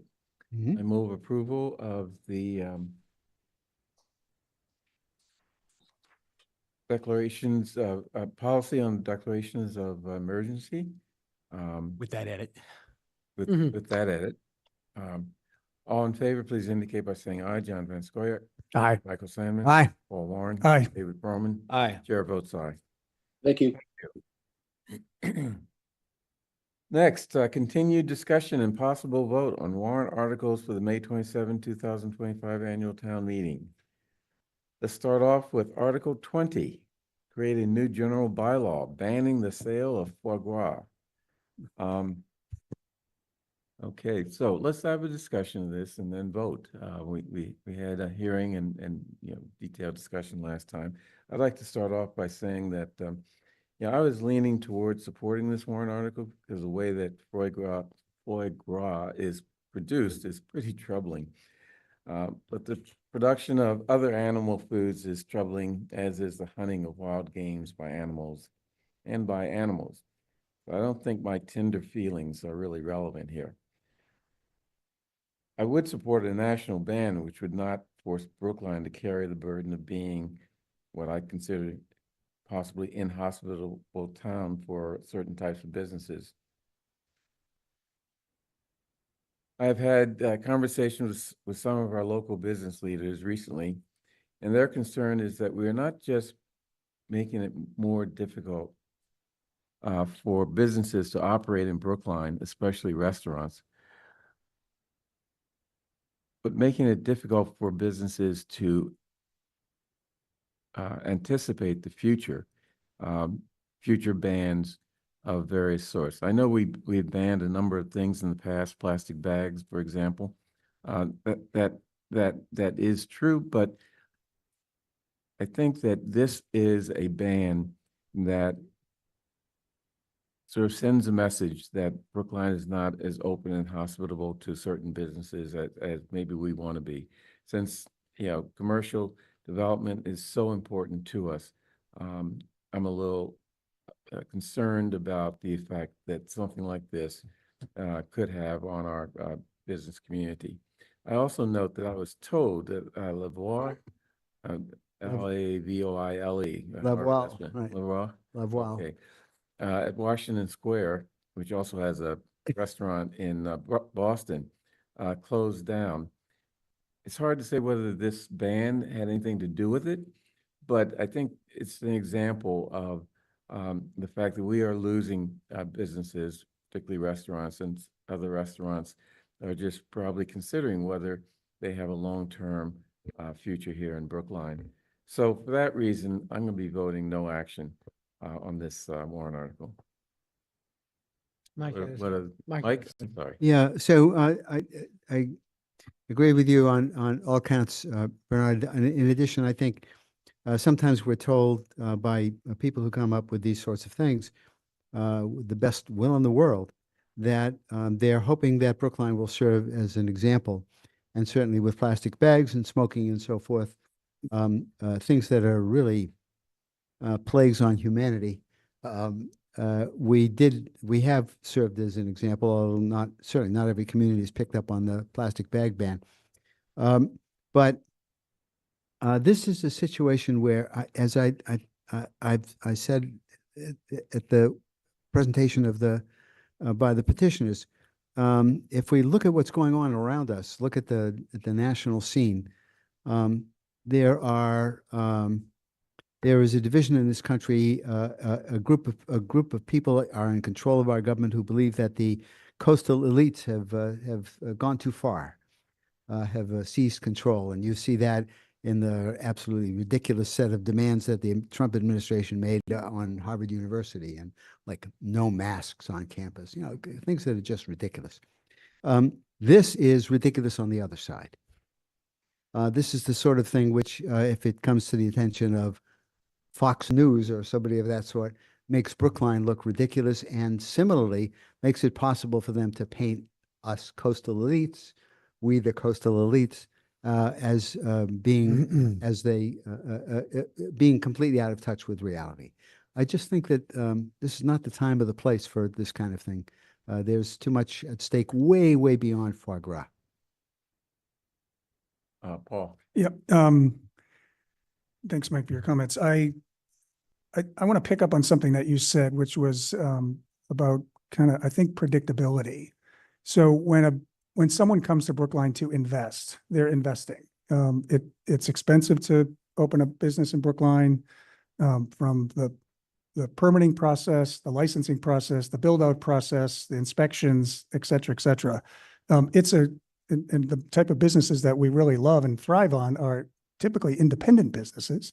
And it's getting increasingly difficult for independent businesses to participate in our economy in Brookline due to the expense. But it is the independent businesses that make our commercial areas unique and attractive, I think, and offering a variety of products and services. Predictability is key for an investment. You need to know that your investment is going to stand the test of time. And bans is one issue. Zoning is another issue. Redevelopment is a third issue. How we treat our streets and how often we dig them up and take parking away and make it impossible for customers to arrive and participate in our commercial areas impact the bottom line of our businesses. And we need to look holistically at how we are presenting ourselves to the business community as a place for opportunity and being welcome. And I think bans is an issue like this is certainly one part of it. And I think we need to be very, very cautious about becoming a town where the investor cannot predict the future. They don't feel stability. And I think for that reason, I'll be voting no against this. Well, oh God, David. So I'm going to very likely be in the minority on this. I do appreciate what Paul just said, and I'm largely in agreement. I think that our businesses certainly want predictability, but the main factors that I think make for a successful business, and in particular restaurants in the context of this Warren article, is that they can have expanded business hours, they can have outdoor dining, that they are able to have other amenities that make it attractive to bring in customers, including ample parking. I think those are the main concerns, not so much banning foie gras, which impacts 5, now 4 businesses in Brookline, and even those 4 at a very minor level. We have always prided ourselves in being leaders, in setting examples for others. It's not just the coasts. Yes, California has a statewide ban on this, but we also heard about Pittsburgh has a ban on this. Chicago had a ban on it for a period of time that for legal reasons didn't hold. This was structured in such a way that it likely would hold up to legal scrutiny. I think that the Warren article petitioners were very thoughtful in how they crafted it. It does not it does not negate the possibility that there could be a more humane way of producing foie gras. So the ban is not necessarily on foie gras, but on how it's currently produced. And to the extent that someone else out there learns from bans such as in California, Pittsburgh, and Brookline, if it passes here, develops a more humane way to produce foie gras, it could still be produced. And that's how you have favorable changes in terms of animal safety and having less cruelty in the food market. And so I would support this Warren article as currently written. And certainly in terms of the line drawing argument, that's for future town meetings to decide if there's some proposal that comes that would go too far. John. Just a little bit of background on this, but I'll say up front, I'm with Bernard and Mike and Paul, right? In terms of this not being this one is not like some of the other bans that Brookline has adopted, and I think people need to think very carefully about that. We adopted some kind of prohibition on sales of furs. But that was, because we were told nobody has, and is in the business of selling furs in Brookline. And as far as we know, nobody was planning on going into the business of selling furs in Brookline. And at the time, it was conceded, even by the sponsors, that that nothing in that ban prohibited people from getting furs delivered to their door, from sources outside of Brookline. So decide for yourself if that's truly a ban, or decide for yourself if banning foie gras, which is a food item, which gets us into the whole area of casting judgment on food production, which was not involved in the prior instance. And furthermore, it proposes a bylaw banning foie gras. Years ago, there was a resolution urging stores in Brookline not to sell veal. That's a resolution. This is a proposal that by bylaw, because there were some people who, for very understandable reasons, that it's easy to sympathize with, discovered that they are really, that they abhor the method of production of foie gras that is sometimes behind the sales of foie gras, not always.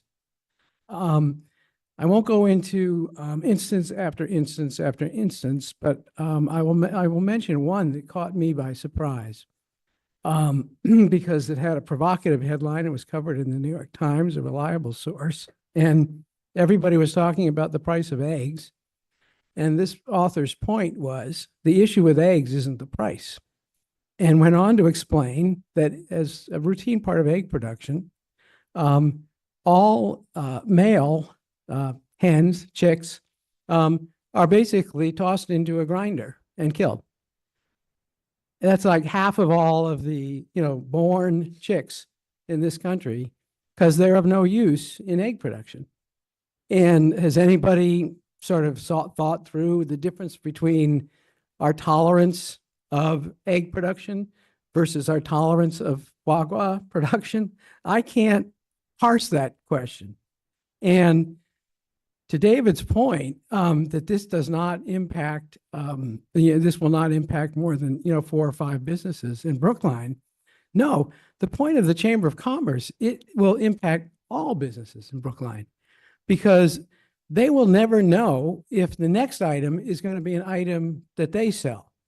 And when they are considering doing business in Brookline, which we dearly want people to want to come to Brookline to do business, they will have to decide, do I want to do business in Brookline if it's the kind of community that might decide tomorrow to condemn me, morally, and furthermore to ban the sale of my product because of a difference of opinion over the finer points of food production in this country.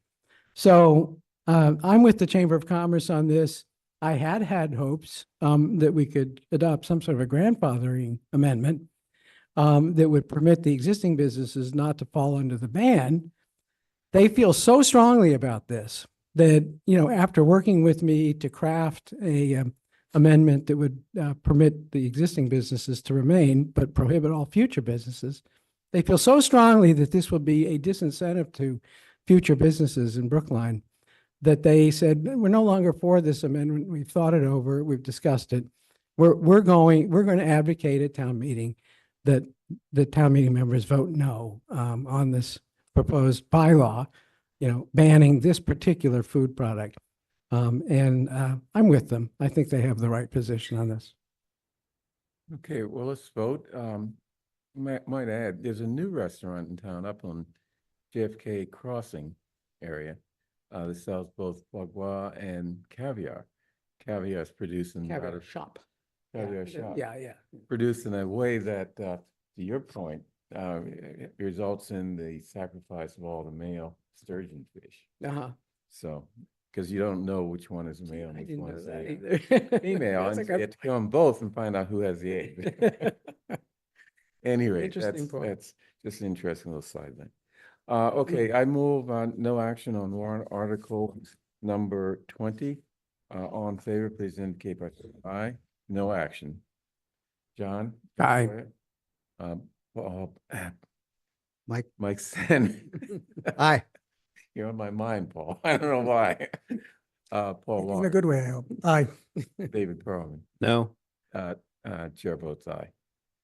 Okay, next, yes. West, could we take Article 9, which is the budget, out of order? Just Sure. Melissa Goff is with us, but she needs to go back to the advisory committee. Okay. Ah, Oh, wish okay. I'd known that before. Okay, the budget. Melissa, talk to us. Good evening. So when we spoke last week, we talked about where we were in relation to how the advisory committee had taken some of their subcommittee votes. The board will not have a full AC vote in time for the combined reports, since you're not meeting next week. The deadline for the combined reports is next week. But I thought it was best to have the board take a position on the budget, and then we can react to whatever advisory committee does when they take their vote next week. So I have in your packet the conditions of appropriation. We can run through those fairly quickly.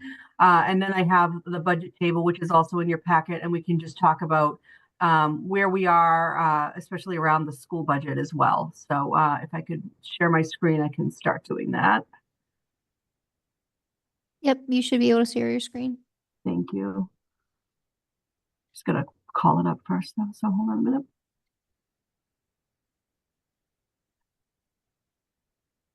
Okay.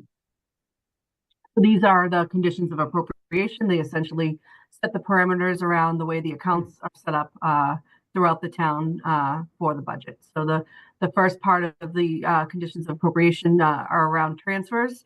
And so this basically sets the rules for appropriation transfers, who you need to see to move money around in a particular budget, and when you need to go visit advisory for that. I will say that around the DPW budget, there is a potential condition that would be added that would essentially create a firewall around the sanitation function, so that the structure that the subcommittee is recommending would get preserved, and no appropriation transfers would be allowed without advisory committee approval. So we'll be seeing something about that probably in 2 weeks. The next is just contracts around 30B and Chief Procurement Officer authorization. Then we have voting of salaries of elected officials and allocating the collective bargaining reserve. This is the condition that requires any benefit eligible position go in front of the board for approval. Then we separately vote the Golf Enterprise Fund, the Water and Sewer Enterprise Fund. We have a series of revolving funds. Those are all covered through here, rec revolving being the largest. Our new revolving fund that we're creating through town meeting this May for electrical vehicle charging, just highlighting that as an addition to the vote from years past.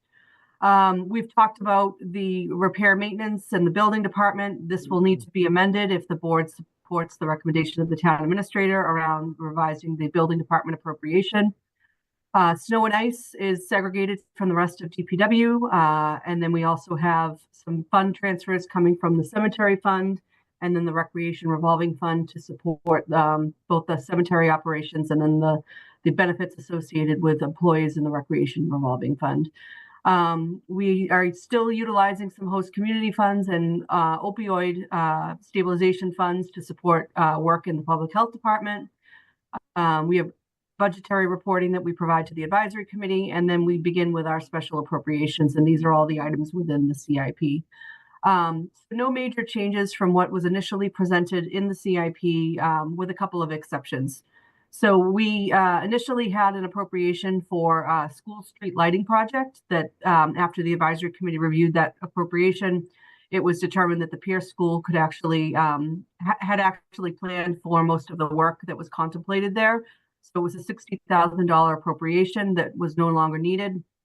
what the subcommittee chose to do, and we agreed that this was a good course of action, is roll that money into the street rehabilitation. So this is actually 60,000 higher than what it was originally when it was when the financial plan was first presented. Then you have the rest of the projects within the CIP, highlighting the 970,000 that we'll be talking about in the context of the school department budget. We yesterday, with Town School Partnership, talked about providing additional relief to the schools by potentially shifting additional CIP from the CIP to the operating budget, and talking about which course of action, whether we transfer it to the schools, whether we leave it unappropriated, whether we put it in the reserve fund. We'll talk about that when we go through the actual budget tables and look at the scenarios that we've set up in the budget tables for you. So then you have the rest of the CIP. The only other condition that has not been voted by the full advisory committee but is recommended by the subcommittee is to make it clear that the furniture allocation for the school should be spent exclusively on educational and administrative furniture. I think there had been a little bit of scope creep that they're looking to tighten up next year. And then after the CIP, revenue finance CIP, we have our bond financed items. These are still getting reviewed by bond counsel. So if there are any changes, we'll need to fold that into a final vote. And then we have our allocation of free cash. So that is part of the overall vote within the condition of appropriation.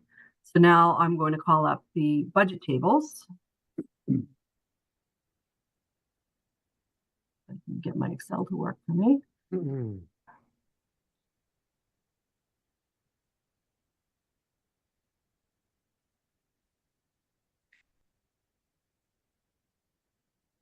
Okay. So we have the original fiscal 26 budget, which is here. And the only changes from the initial financial plan have been two items that I have provided memos to both the board and the advisory committee. The allocation of group health with revised numbers after the GIC set their final rates. And then there was a memo a couple of weeks ago around finalized free cash number, and then also using the Ways and Means budget of the Ways and Means version of the state budget. So that's all incorporated in what you see in the fiscal 26 column. And then we have items that we've discussed with Town School Partnership and would like the board to make a recommendation on. And so the first item, and I think you've also seen the memo provided by the town administrator that recommends, the school committee initially was looking to reduce the building department budget by $600,000. That was not something that we felt was something that we could recommend. We did recommend a slight reduction of $162,000, and Chaz's memo kind of outlines what that would mean in terms of what services would not be able to be achieved in the next year. This adjustment would reduce that amount in the building department budget, which then would provide additional funding to the school department appropriation. So those two adjustments I'm highlighting on this sheet as well, that will likely need a revised group health number based on some of the decisions that have already been made by the school committee that will be reducing their headcount, and then ultimately some of the benefits associated with those positions. There'll be some group health savings that then we can apply and redirect towards the schools. We've talked about that any savings that they could derive from reductions that they would be able to see the full benefit of.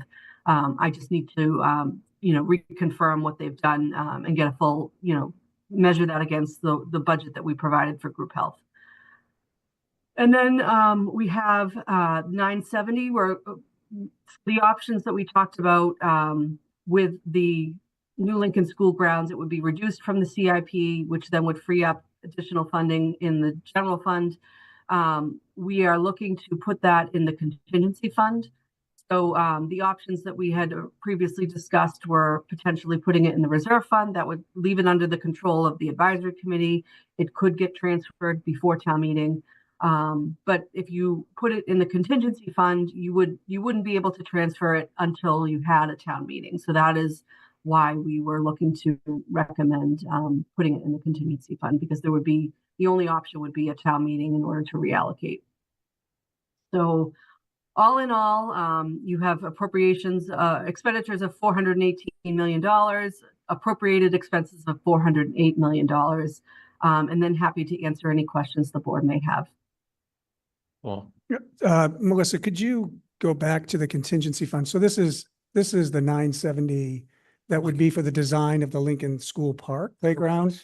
And so we're putting it into the contingency fund. And what's the gate? How does that work? So the contingency fund is controlled by the town administrator's office. And the thought there is that It wouldn't need to go through town meeting. does need to go through town meeting because I can't spend that money directly on the schools. It would need to be reappropriated through town meeting.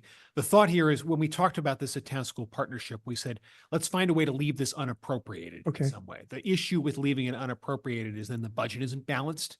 There's revenue that's unaccounted for, and we could, one thing that we could do to balance the budget is, reduce our revenue projections and then increase them if Yeah. need be. But I felt like that was disingenuous. So the 970 is in the contingency fund, and we would need to appropriate it or transfer it at maybe the November special town meeting or another special town meeting. Correct. In order to make that happen. Right. Yeah. Okay. It gives it a place to sit. That's not in the ether until the schools need it. If it's not needed, it falls to free. And and I'm sorry, just one more follow-up question, Bernard. And this 970 is a way to reduce, I think the gap was 2.3 because we added back in the building, or maybe it was a little bit less, 2.2, 2.1. So the gap of the schools was 2.1. This reduces it by 970,000. Yep. Where's the rest of the money coming from? So the discussion at Town School Partnership was that the school committee is going to take another look at some of the options in front of them, including an option they had not previously considered, which is spending the upcoming fiscal year money that they receive from the state for special education in their circuit breaker Yep. fund on the current year's expenses. Okay. which And that's is- like 4 or 5 million, isn't it? Yeah, That's it's it, right. that they get? They're projecting that to be around $4.2 million. I Okay. believe. So they would need to spend all of it. Right. and that money is based on their expenses in 2024, right? Correct. So For it's a little, 2025. pardon me? 25 for 26. And, it's not needed in it's not needed in 25 because they fixed their budget gap through other means. Correct. Different revolving. funds. Correct. So They spent it- other one-time Yeah, so funds. it's not as risky a move as it may seem at first glance. Right. But I do want to And say it's to, not yeah. free of risk. Right. To Mike's point, right? This is the school department treats circuit breaker funding as recurring revenue and not one-time expenditures because it's reliable. It's consistent to project. They know what they're going to get from the state on a regular basis.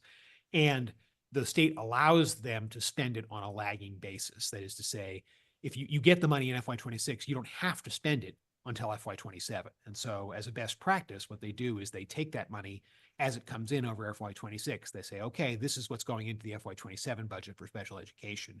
It helps contribute to and solve their special education issues. So in doing this, I think we just need to be clear that it does create a budgetary gap because you are reducing the amount of funds that are available for the schools in FY27 that they would otherwise be drawing on the FY26 circuit breaker funds to solve. So to Mike's point, there has to be a reckoning. If the schools decide to use the circuit breaker in the current fiscal year, it is likely that at least some of that is going to form the basis of any ask they bring to the Expenditures and Revenues Committee to make up that difference. Essentially, they're pulling future revenue into the current That's period. right. That's what they're doing. It's an accounting trick. Yeah, okay. Mike, So an accounting trick is not quite fair. It's but maybe it is. So I have two questions. You gotta watch the microphone. Yeah, thank you.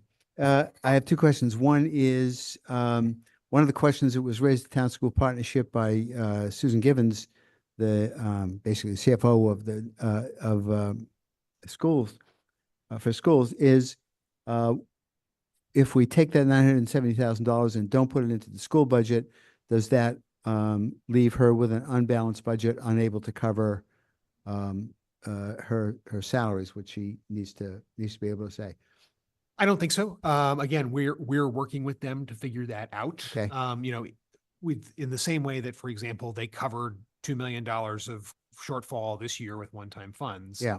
We're going to look at similar ways of thinking about it there. Okay. We know that they have a huge amount of special education costs. We know that those costs are some of the drivers Yeah. of their overage. So we want to be collaborative with them and figure out how to put that into practice. Right. Okay. The only thing I'm, I was supportive of this, of doing this, but I just want to make sure that we don't leave her hanging in some fashion but you're coordinating with her. Yes. Okay, fine. And the other thing is a very small thing. The group health savings from any reduction in the number of staff in the school department, that money comes out of the non-departmental budget, and that does not go through the town school split. Correct. Okay. All right. Thank you. John? I'm glad Mike brought that up. I had a question about that exact same, when I heard the reduction in head count, my ears sort of perked up there. So, and I also am aware of the fact that our town administrator quite correctly and with my great support mentioned at the most recent town school partnership meeting the question of whether there has yet been put on the record from the school department the number that is the number of full-time equivalent teachers in their FY26 budget. So that, for example, we might compare it to their FY25 budget. We might compare it to the number of personnel in the budget that are not teachers. We might compare it to enrollment to see what it works out to in terms of students per teacher, et cetera, et cetera, et cetera. Have we received any response to your urging that they provide that number? No, and we're following up. Okay. But what is the meaning of the reduction in headcount number that was referenced in terms of the reduction in the appropriation for the health? So for example, sorry, go ahead, Melissa. No, as they've been vetting options to reduce their deficit from $8 million to where they are now, some of the recommendations that they made had positions associated with it that were that pulled benefits. So Susan, as she was going through the exercise with the school committee, had a copy of the group health database that I used to build the budget, and then could determine what amount would be saved from those changes. And so I just need to validate the savings that she's captured through that exercise. So if I understand correctly, and I'm sorry to be putting the burden on you to explain this, there was a number that they were carrying as a head count that was covered under the insurance program, and now there's a lesser number? So each proposal had an associated savings, and the savings was a combination of position reductions and benefit savings. And so the group health number will need to change to reflect the savings that they're capturing from those changes. And so once they're done with their vote, I would expect that I would get something from Susan that would articulate where those savings are, and then we can reduce the group health budget. Thank you.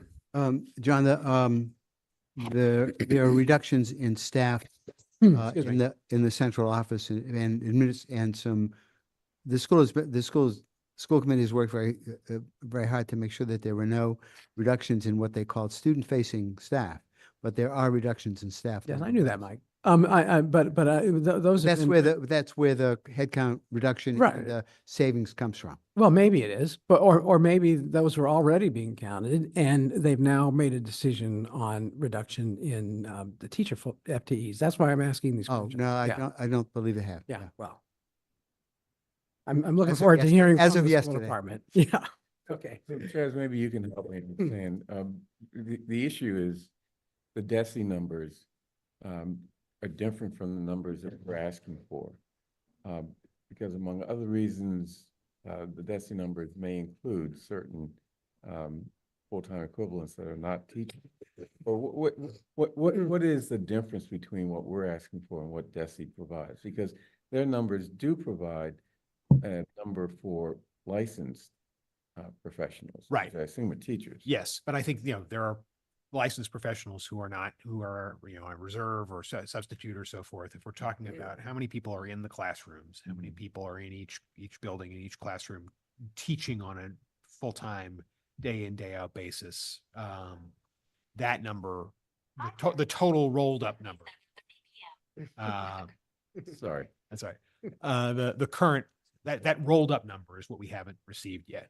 So we'll work with the schools to get that number. I think it's worth having in front of us before town meeting. Any further discussion? Okay, do you want to vote? Can we just talk briefly about DPW? Yes, please. So the advisory committee continues to review the issue of the sanitation contract that was approved by the select board and the solid waste advisory committee. I understand there is a potential amendment that is still being drafted that will be considered at Thursday's advisory vote. And that would have the practical impact of disapproving the sanitation contract from being funded, the proposed sanitation contract from being funded. I understand that there will be recommendations made in that amendment about what to do instead, detailed recommendations. But again, that the decision on how to operate the Department of Public Works is the decision for the the Commissioner of Public Works and the Select Board as the executive of the town. And so the advisory committee and the town meeting does not have the ability to direct the DPW Commissioner and the performance of her duties. What they can do is they can disapprove of a contract or set a condition of appropriation that prevents us from spending on that contract. Can you talk, Chaz, can you speak specifically around what is the mechanism budgetary wise, because they're putting the budget forward, they can put a condition on the budget. Mechanically explain how would that work? I can describe that. Thank you. So we fund our programs within certain classes of expenditures. So personnel, services, supplies, other. So the way that it would work is that they would create a condition that would take the money that was previously used in services, which would be funding the contract, moving that up into personnel, and then creating a condition that won't allow you to move it down. So that way you wouldn't be able to fund the contract. You would only be able to fund the personnel. So they're moving the money from services to personnel, and you couldn't move it back without, I assume, an approval by them, or is there a? It would be select board and advisory committee. Okay. And Chaz, could you describe the practical implications of where we are in the process? This committee has already, the select board has already approved the privatization of DPW, the further privatization of DPW. And, a number of associated actions, I think, with respect to refuse fees and stuff. What are the practical matters of this action being, let's just say, approved by town meeting? Because town meeting would have to approve it. If advisory can recommend it, but we'd have to decide at town meeting. Correct. If the contract were not funded, we would be in a precarious place.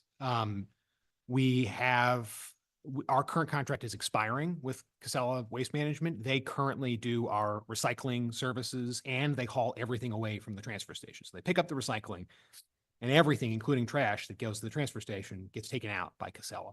So if we were to lose the ability to sign this contract, I know one of the things that the proponents of this amendment are recommending is that we sign a 1-year extension with Casella. There is no 1-year extension with Casella. There's no authority in the current contract to do that. So we would have to negotiate with Casella to secure a 1-year extension. There's no guarantee that they would say yes. Casella has already bought 4 trucks to accommodate Brookline. And I would imagine that as a baseline, they would insist that we pay for those trucks and that we make them whole for the investment that they've already made in the additional services that they intend to provide us. So we will start out already probably owing more to do what we were doing previously, and more than we would have spent had we continued without moving to privatized sanitation. So you're saying when does Bernard, is it okay if I continue this? So when does the contract expire with them? June 30th. June 30th. And then that expiration had a renewal, which was the expansion of. We negotiated a Right. new, right. So if town meeting approved this change as recommended by a subcommittee of the advisory, an ad hoc subcommittee of the advisory committee, and the advisory committee approved it, and town meeting approved it, effectively eliminating the ability to execute on that contract or canceling it. We'd have to renegotiate. And they're recommending, apparently the experts on advisory are recommending a 1-year extension for refuse. Right. Does that, you're saying that contract would might most likely be more expensive than the contract that we currently negotiated? I can't imagine it wouldn't be, you know. Okay. I'd And s- then after the 1-year extension, where do the employees come from? Because we've had a problem with hiring and retaining employees for this function, correct? Yes. So again, I think the ad hoc subcommittee has made recommendations. They've said, well, you know, you could change the way you do business. You could restore early release for these employees, which we have already tried. What is early release? So early release is when you're done with your job, when you're done with the sanitation route, you can go home early.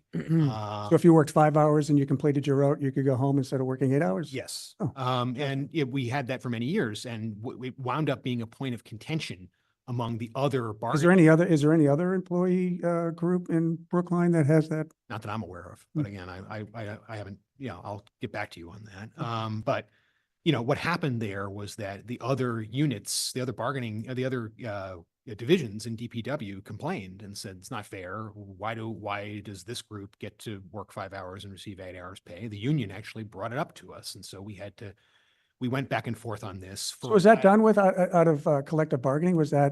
that taken out through collective bargaining? Yes. So can advisory reinsert it without collective bargaining? No. Oh. I would note that because this was a point of contention and sanitation services were suffering, the DPW, together with the union, created a pilot program to bring it back. And it worked for about 3 weeks and then it fell apart. We really wanted that pilot program to work. We had every hope that it would, but unfortunately it didn't. And again, I understand and respect that members of the advisory committee and ad hoc subcommittee think that they could do it better, but I fail to see how people with 5 decades of experience in public works could somehow fail to solve this problem, and an ad hoc subcommittee can solve it overnight. It's not possible. One more question, if I may, Bernard. So I also understand that compensation has been an issue, that we haven't been able to attract, perhaps because we don't pay as much as the private sector. I don't know. Is that also a recommendation from the ad hoc subcommittee, that we increase compensation for this particular group? Yes. And are we able to do that without collective bargaining? And what No. would it mean to other contracts? No, we'd have to go back. We'd have to bargain it with the union. Okay. John.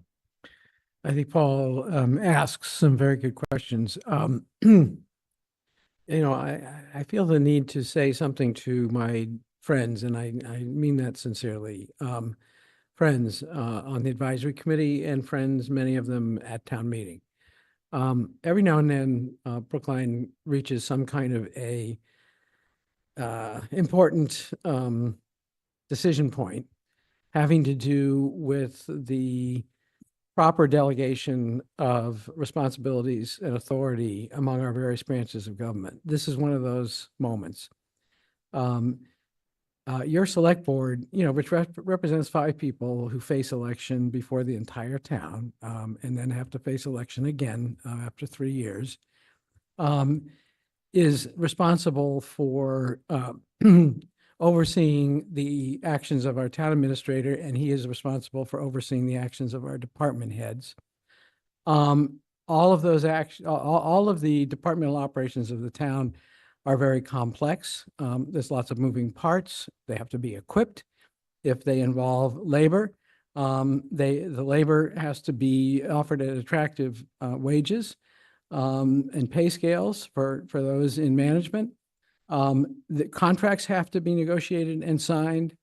It creates, I would frankly say, an impossible situation for the select board to have to be looking over its shoulders collectively on every single decision that is made about approving a negotiated contract, every single decision that is made on the best advice of the experts in our departments as to the feasible way of continuing to meet the needs for services of the residents of the town of Brookline. And we take responsibility for those decisions. And if a decision is unpopular, there's a there's a avenue of redress, which is, take it out on us when we next run for election. But please do not assume the prerogative of deciding that you'll be doing the job of the select board instead of the select board. Do express yourself at town meeting when you have opinions on whatever the topic of the day is. Do express yourself when it comes to bylaws, and do express yourself, obviously, when it comes to the budget. But say yes or no to, a budget in terms of whether it delivers the service that it pays for efficiently and reliably. But please don't assume that it'll become your prerogative going forward to take the place of town management and department head expertise and select board wisdom, if that's what you want to call it, in assuming responsibility for the decisions of whether a service should be provided by a private contractor or provided by people on the town payroll. It leads to chaos. And I hope that wise heads will prevail when this goes to at the crucial moment in the advisory committee process and at town meeting as well. Mike? Two quick things. One, just to expand on what you're asking about, indeed, we would have to go, you can't just increase somebody's pay and expect that, oh, well, they'll take it. The curious thing is, if you give them something, they ask you what else you're going to give them in order to accept it. So there's a ripple effect. What happens is that if you change the pay of one group, the other members of that same union will come back and say, well, what about us? And then every other union does as well. So it's like dropping a very large stone into a pond. Right. The question I have is, and I think the public needs to understand, I know you understand that. The other thing is, what is the alternative if the advisory committee does present a budget to town meeting that has the condition of appropriation that we're not happy with? What choice do we have? We have to offer an amendment to town meeting. You have to offer an amendment to town meeting. Okay. Again, I think as we discussed at the town school partnership last night, the goal is to have a united front here between select board, advisory committee, and school committee, so that there's one budget that shows up on the floor of town meeting. Yeah. And then if there are amendments from the floor, so be it. But to have a unified front here means we have to come to some consensus on this DPW question. Yep. So if you're not able to, then you'll need to you'll need to move to amend it. Okay, thank you. Any other discussion? I think that the message from the select board has been clear, and hopefully the advisory committee hears it. Well, can I say one thing about that? I know that the town administrator has shared a memo to advisory, strongly encouraging, helping to educate them as to what the implications are of taking an action which would essentially defund the contract. That came from the town administrator. I wonder if a similar communication from this board to the advisory committee from us, communicating our deep reservations or disagreements that they take action to defund the DPW contract for sanitation would be an additional, stronger, more clear directive from us or explanation that we think that they should not undo what our professionals have recommended, what this board has deliberated and agreed upon, and staff has negotiated and executed a contract, which of course, advisory and town meeting have the ultimate authority to defund this contract if they want to. They do have the ability, they have the authority. The contract says that, it's not executed until such time that it's funded by town meeting. So they do have the authority. Executing your authority appropriately and judiciously at the right time, with a lot of thought and consideration is what's appropriate. So my ask is, should we send a communication, perhaps from the chair, to the chair of the advisory committee, sharing our deep reservations with an action that would undo the contract? If I could make a recommendation, it would be that you would wait to see how the full advisory committee reacts to the proposal. And if they adopt that proposal, that might be best relayed via your narrative in the supplemental report that you would file with your amendment.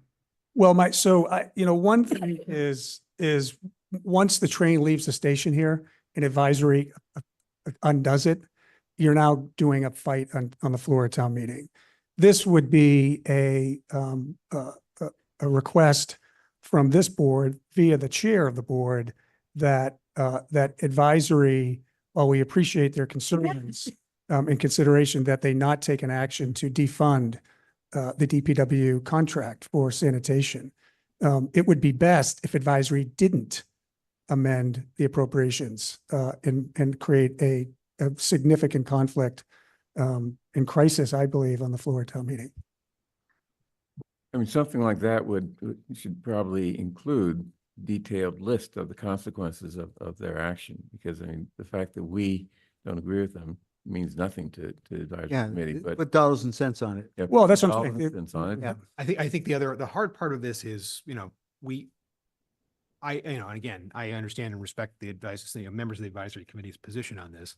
They're saying in so many words, look, when you look at it dollar for dollar, there's not a lot of difference. And when you talked about this, it was part of your deliberations, dollar for dollar, there's not a lot of difference between trying to keep going as we're going now or moving over to this model where more of the trash is picked up by Casella.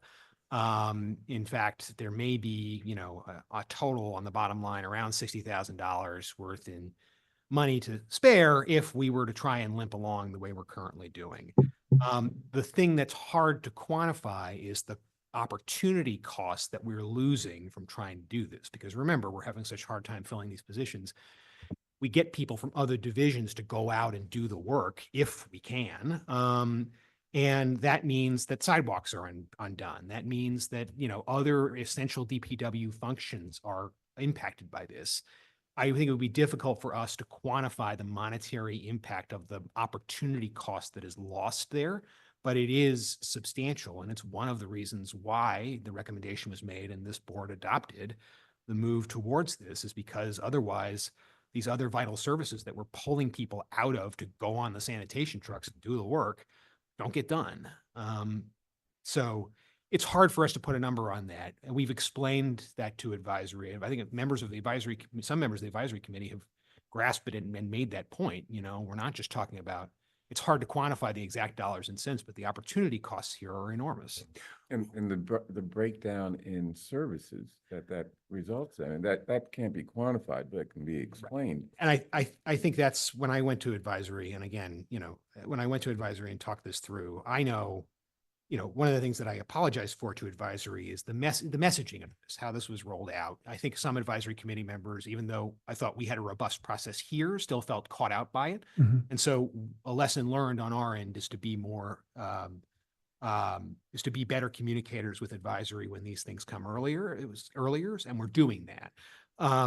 But the other thing that I mentioned there, which I think is to Bernard's point, is sometimes we get too close to these issues and we go back and forth. At the end of the day, the trash has to get picked up. And right now, we're in a position where the trash is not getting picked up. We just had a day where blocks of trash collection were missed because no one would do the work. And sometimes people ask, well, you're in government, what do you believe in if you're just an administrator? I believe in picking up the trash. Me too. That is my job. Me too. It doesn't happen. It makes me very unhappy. I'd also, there is something else that, David. oh, sorry. Just a question about that. So there was some discussion on the listserv that we're all a part of as well, where someone raised that the reason why the trash couldn't be picked up is because a truck was decommissioned for the day. Can you get into that? Decommissioned for the day because no one would drive it. Okay. And that's not, so to frame it as a mechanical issue is inaccurate. All right. And another question I have, a concern that the advisory committee or some members of the advisory committee has raised is that moving toward privatization may be irreversible from the perspective of selling off our own fleet. Yep.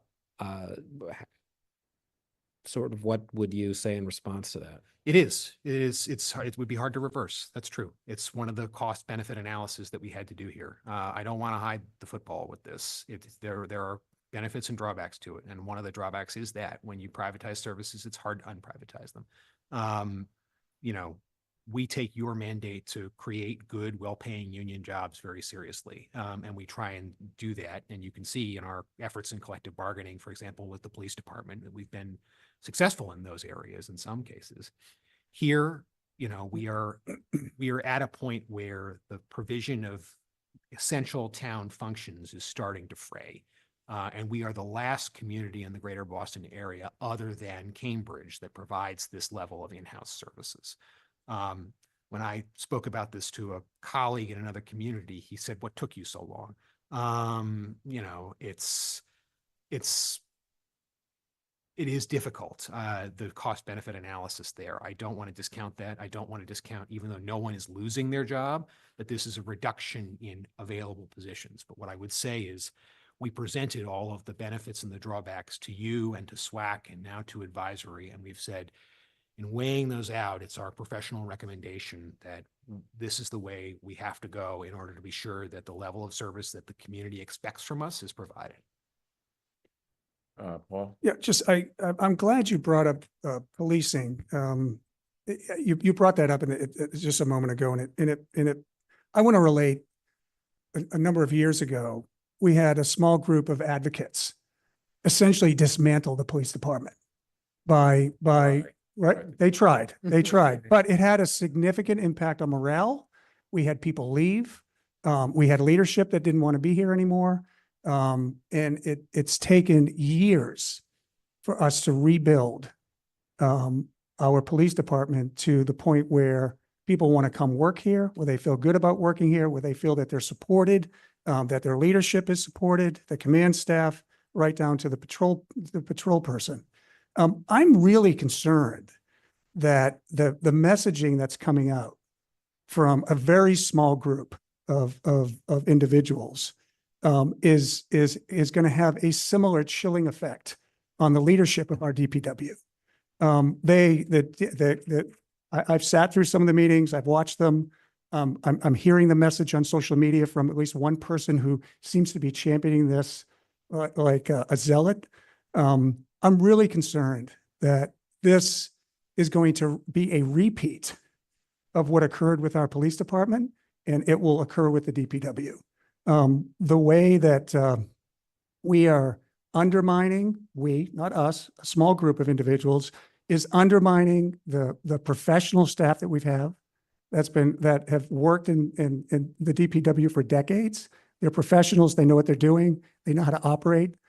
They know the market. They know the conditions. They know the service. And we have a very, very small group of individuals that is leading the charge to undermine that department. And I think it's going to have, if they're successful, it's going to have a very chilling effect. I would question whether I'd want to work here if someone on advisory that doesn't know anything about the DPW or the functions of the DPW and has some other motivation to be able to undo and undermine our professional staff is very, very concerning to me. And I think that we cannot underemphasize that portion of it. It's not just a dollars and cents thing. If you're going to come and be a professional and lead and make recommendations through your chain of command or hierarchy to the elected body, and it's supported, to have it be undone by a few people is very, very concerning to me. Okay. Made our points. Thank you. Point. Okay. Okay. The idea of a communication from the select board, where should we go on that? Yeah, John. Just in answer to your question, I want to pay a compliment to our town administrator, not for the first time. I've heard so many people say in the aftermath of the town school partnership meeting that they so appreciated the clarity and the careful point by point explanation that he offered of what's at stake in terms of decisions about how to close the budget gap for the schools, options available. His description of the background made everyone understand it better. His presentation of options helped everyone to get their heads around, like, what kind of decision are we facing here? What are the possible ways to deal with this? And so my recommendation would be, he has himself conceded that there was at least one initial message that ticked off some people, made them think that we're questioning their, prerogatives and so on. And it wasn't artfully done. I think on second opportunity, given his skills at, putting into writing and presenting the picture of the situation we're in a way that they will fully grasp what's in front of them, and I hope have a little bit more sympathetic view of why we think it would be disastrous, and that's not too strong a word, to run into a situation at town meeting where we can't even agree in Brookline on how our trash should be picked up. That would be a really awful situation. Perhaps we could send them the draft minutes and therefore they have it from you. They have your comments reflected in the record, and then it's not, there's no accusation that I'm filtering your comments or, arguing that. They have it directly from your words. I have to say, not all of our comments will be well received. And you did such a good job at the town school partnership meeting. It might work best just coming through you. I don't know. Well, but he's already Yeah, sent. yeah, He's already I've sent, yes, already- I've I sent mean- one thing. I So- would so feel mean, bad. Yeah, I think the idea of sending a certified copy of our minutes to them is probably the easiest, way of doing this. And Okay. yeah, we're very clear. Or they can just read Sam Mintz's summation. Well, we can and append the summation or the article that he's writing Yeah. to the minutes. Wait till we see the article. Well, yeah, depending on what it says. So why don't we do that? Okay. And they're meeting Thursday, so we don't really have a whole lot of time to do whatever we. But I know, do. Kate, for example, is working on always works on the minutes now. Yeah. Thank you, Kate. And it's just an extract of the minutes, it's not the full Right. minutes, so. Okay, Mm. good. Let's do it. And let's vote on, vote on the article 9. As proposed amended. tonight by the deputy town administrator. Yeah.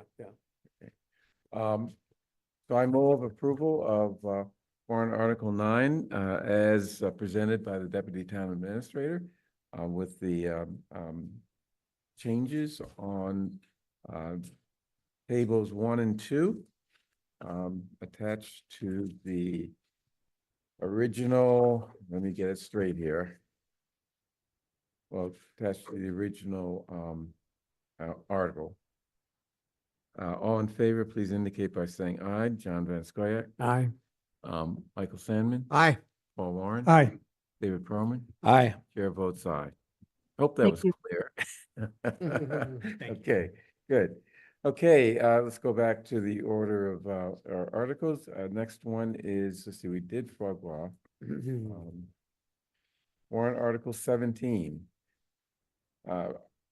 Amend Article 6.6 of the town's general bylaws to restrict the possession of firearms in medical healthcare settings in places that serve alcohol for consumption on site and other medical healthcare settings. I may add that there is a recent Supreme Court decision that actually approved these types of prohibitions. That should be a factor in our consideration here. Any discussion? Just to We flag. had our that hearing before. Yep, and the subcommittee, the advisory subcommittee on public safety proposed a friendly amendment that talked about just some tightening of the language about removing some language about parking lots and adding some language about public establishments that sell alcohol, clarifying that. It was accepted as a friendly amendment, and ACPH also concurred. With the amendments? Yeah. Okay, so, any discussion? We're gonna vote on the warrant Article 17 as amended Yep. by the advisory committee. Okay, all in favor, please indicate by saying aye. John Van Scoyac. Aye. Michael Sandman. Aye. Paul Warren. Aye. David Perlman. Aye. Chair votes aye. Next, warrant Article 23. Amend Article 3.4 of the town's general bylaws to require the town clerk to timely update the general bylaws following amendment. Okay, what is the situation here? We had a negotiation between Mike Toffel and the town clerk that resulted in amendment to the MOU. Correct. So, I mean, is this warrant article really? It's been converted into a petition, as Resolution. A resolution. a resolution, I'm sorry, a resolution, not a petition, my fault. And that indicates support for it and encourages all the parties to it to prioritize its timely implementation, urging us to be aware of the staffing needs in the town clerk's office, and providing, asking the town clerk to provide updates. And so we also, I do want to flag and thank the petitioners on this. We are going to post the updated version of that MOU. I apologize. That got caught up a bit in the broader website redesign, but we are on that and we will make sure that happens. Thank you for that flag. And so that is the sum of the current resolution. So I'm sorry. No, go ahead. We should be voting on the resolution on the warrant article as amended to a resolution. Correct. Okay. All right. So what is the effect of if the MOU has been updated and adopted, Mhm. and the resolution says the select board should adopt the MOU, and Well, it's not, it should adopt, it should continue, it should, prioritize the implementation of the MOU. Okay. Okay. So it still has value. It's not like what this thing is Right. doing, Yeah. what we've already It done. talks about things like, staffing in the town clerk's office, more regular updates from the town clerk. It has requests, but it does not create a bylaw mandate. Okay. Okay. And the clerk is comfortable with that. That's my main concern. Yes, all the parties have spoken, and I want to thank everyone involved in that, the clerk, the petitioners, Paul Warren, who helped negotiate this original MOU. So thank you to everyone who worked on this. Okay, anyone object to voting on this? Nope. No, no Approval of objection. Warrant Article 23. All in favor, please indicate by saying aye. John Van Scoyac. I, with thanks to Mike Toffel and Ben and everyone else for the way this has turned out. So how are you voting? Aye. Michael Fenn, Aye. Paul Warren. Aye. David Croman. Aye. Yes, I vote aye too. Mhm. Okay, we did warrant Article 9. Warrant Article 14. Zoning bylaw to create an administrative review process for requests for reasonable accommodation for individuals with disabilities. We probably should take that up with warrant Article 15 also. Correct. To allow the building commissioner to exempt from the demolition delay those permits necessary for reasonable accommodations for individuals with disabilities. Right. I will note that it's not in the packet, but I believe it was circulated late, a draft recommendation from the Committee on Town Organization and Structure that this be referred to the select board for further review and implementation, outlining concerns with that department, from that committee regarding regarding these two bylaws, and saying that their preference would be that it be referred back to you for expeditious implementation of policy and procedure here. Okay, so we'd have to set up a committee to do that. I mean, the work, Yes. I think the big issue here is that the work is ongoing, right? is doing Staff is doing that work now. And as you can see in the CTOS draft, there's a pretty wide distance between the petitioners and, members of that committee, some of whom are lawyers themselves, about what's required here, and what the issues are. So, and you can also see that the staff memo from regarding 14 and 15 does raise some concerns on that front. With that said, I don't think anyone on staff is suggesting that the aim of these warrant articles is not something we should be doing. We should be doing it, and we're trying to do it as quickly as we can. We tried to make this work on an ad hoc basis, and we had a court reject it because it was too ad hoc. So now we have to come up with a process, and unfortunately, process takes time. We recognize, and we are absolutely supportive that disability rights are civil rights. They're not things to be played with or challenged or subject to a heckler's veto. None of those things is true. Those are the touchstones with which we do this work, and we're trying to make it happen. So if it gets referred to the select board, can we set up a working group of staff and, one or two individuals with an interest in this to work through this and come up with warrant article for the future. Sure. Okay. I also think, I think you're welcome and within your right. I mean, Joe Callahan, Town Council, is online. I know John Bookheit, Assistant Town Council, has been working on this for some time. We're happy to provide you with a report or update of the progress of where we are and how much farther we have to go. Whatever we can do to demonstrate that this is something we take very seriously. Okay. Paul. I was just going to say, I'm very supportive of a referral to the select board and to let staff continue the work that they're doing for all the reasons that C2NS have outlined. I think that's the correct course of action. So I'm ready to support that type of motion. Any other discussion? David. So I guess I'll be on the minority on this one again. I think that civil rights are critically important. These warrant articles were crafted in such a manner that the definitions are simply taking verbatim definitions from federal law. And I worry that when we set up committees that can, and I don't think this will be the intention, but that can unintentionally lead to very lengthy delays. And I have concerns about whether this will really be addressed meaningfully and quickly if it ends up in a select board committee. And so I would like to see it pass or at least voted on as currently constructed. What would happen if it were to pass as currently constructed? And how would we actually implement? We would implement it as written, right? And it's a bylaw. We will implement. We will implement. I mean, is it workable? I guess is a question. It's workable, yes. But I think that some of the concerns that people have raised are concerns that we should be addressing. Again, whether that is through this town meeting process now, and if it gets resolved there, so be it.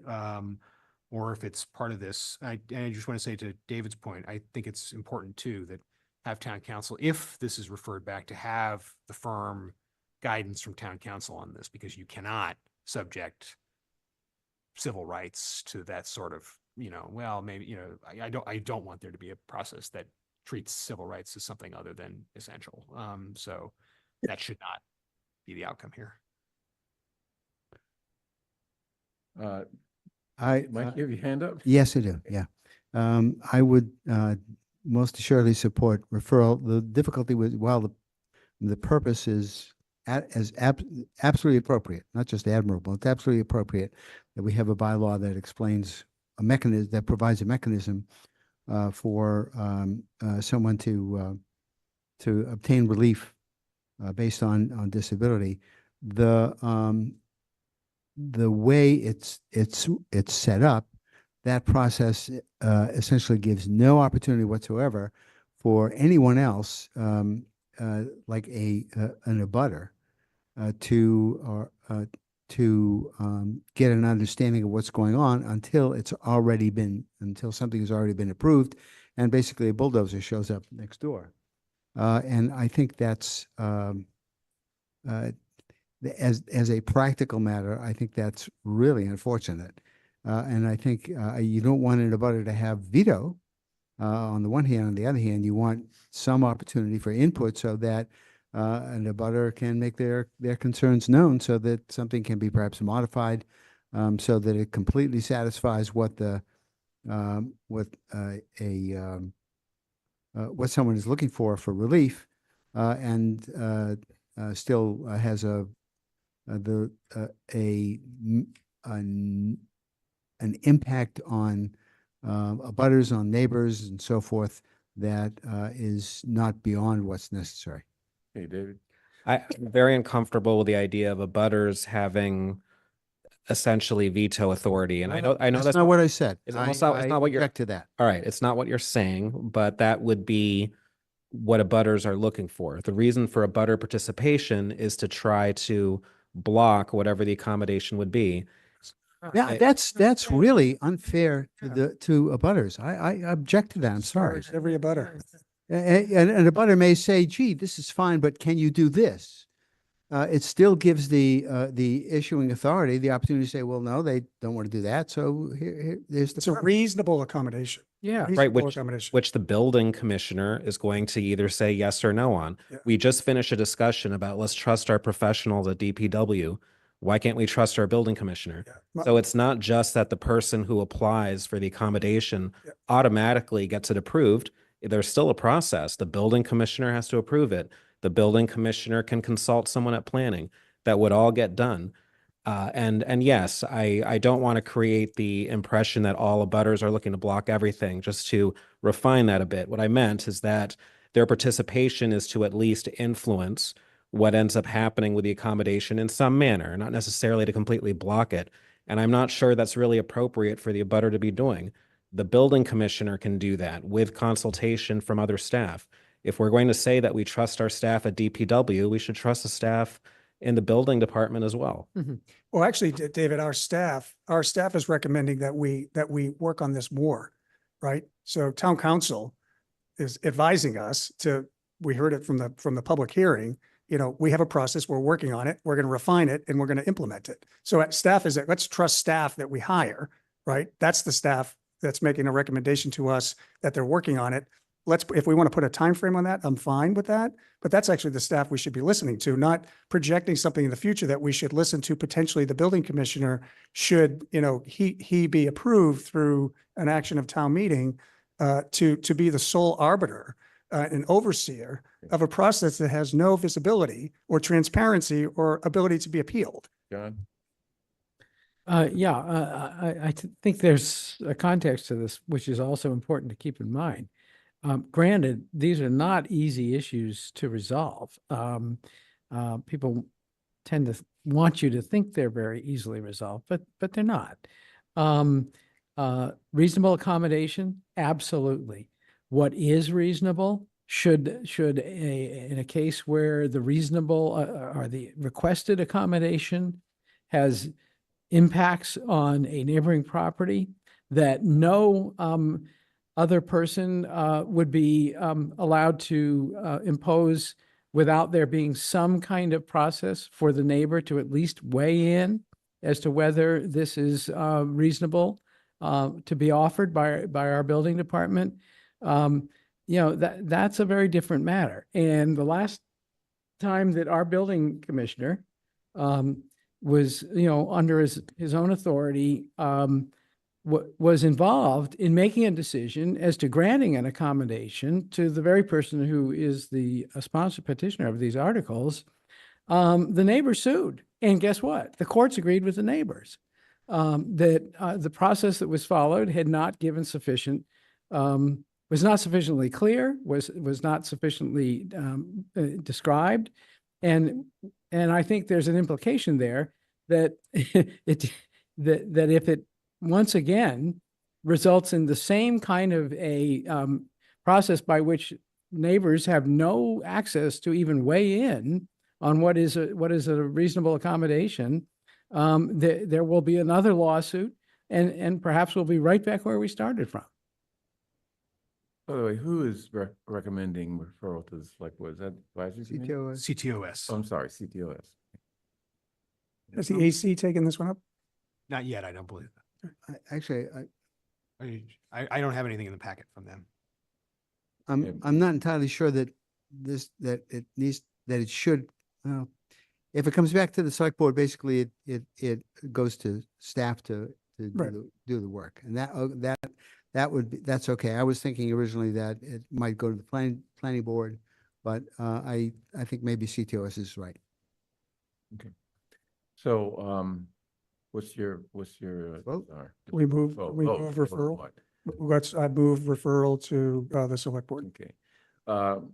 Move approval of referral of warrant article 14 and 15 to the select board. All in favor, please indicate by saying aye. John Van Scoyac. Aye. Michael Salmon. Aye. Paul Warren. Aye. David Perlman. Nay. And chair votes aye. Okay. It is 8:15. Do you want to take a break? Yeah. I do. If you guys do, sure. We can eat some candy that I just happen to have. You only have, Courtesy of a member of the board. You've got six. yeah, we have six items. Six It'll be warrant quick. Easy items, right? Yeah. Right.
And the amendment I'm going to submit basically says, be it, I mean, it adds a. I get that.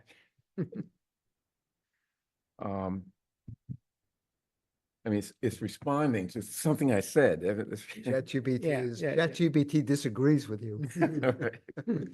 So my amendment would say, be it resolved that Brookline Town Meeting expresses its support for H 1014/S588, an act establishing a climate change superfund to build polluter accountability and fund climate resilience. And here's what I add.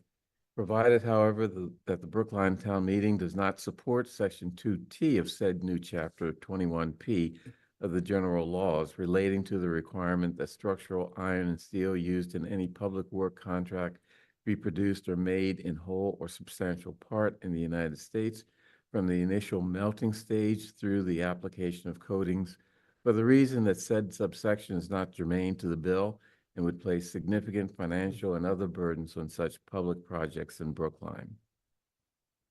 That's my position. So I move favorable action on Article 25 as amended by the chair. Oh, okay. Anyone else have any thoughts? Well, I'm just curious, what led you to the discovery of this particular, because hearing you describe in detail why you feel it's important to take that part out, I'm wondering what else is in there that I have not from the beginning viewed this resolution as, being sort of hanging on our thoughts on HD 3369 SD 1674. In that, that's a question to be resolved if and when there ever is a climate super fund bill established by our Congress, which the reason we're facing this petition is they haven't yet succeeded in precisely because of issues that I'm sure, like the ones you just raised. And, I'm willing to defer to the wisdom of our Congress as to what should be in a make polluters pay type of legislation. And this is just a show of support that we think we urge them towards succeeding in that effort, right? Well, it's the state legislature. Not Yeah, it's Congress. not. Well, we but- turn to the state legislature Yeah. because Congress, and so we're sort of saying, all right, let's pass it at the state level, even though that raises all kinds of questions of overlapping, how can Massachusetts sue, or stop a company in Arkansas, from, and But- require them to pay into Yeah, it. but this is only for projects funded by the Superfund in Brookline. Yeah. So, we would be required to use American iron and steel. Couldn't use, for example, Canadian iron and steel. But it doesn't is what exist. most- The super Well, fund doesn't exist. But it's referencing a specific article, John, right? It's referencing a specific bill that is being debated in Congress. The In the state legislature. Legislature. State But it legislature. started with a bill in Congress, I'm told by the sponsors of this. The legislature will have to sort out all kinds of questions, including the question of whether it's frustrating that Congress hasn't adopted this, but does that mean the state can adopt it and assume the same kind of authority over corporations that is behind the push for the congressional bill? That's a separate question. Yeah. And I don't know the answer to Yeah. that. It's probably unknowable. But the section that I'm talking about regarding Buy America Iron and Steel Yeah.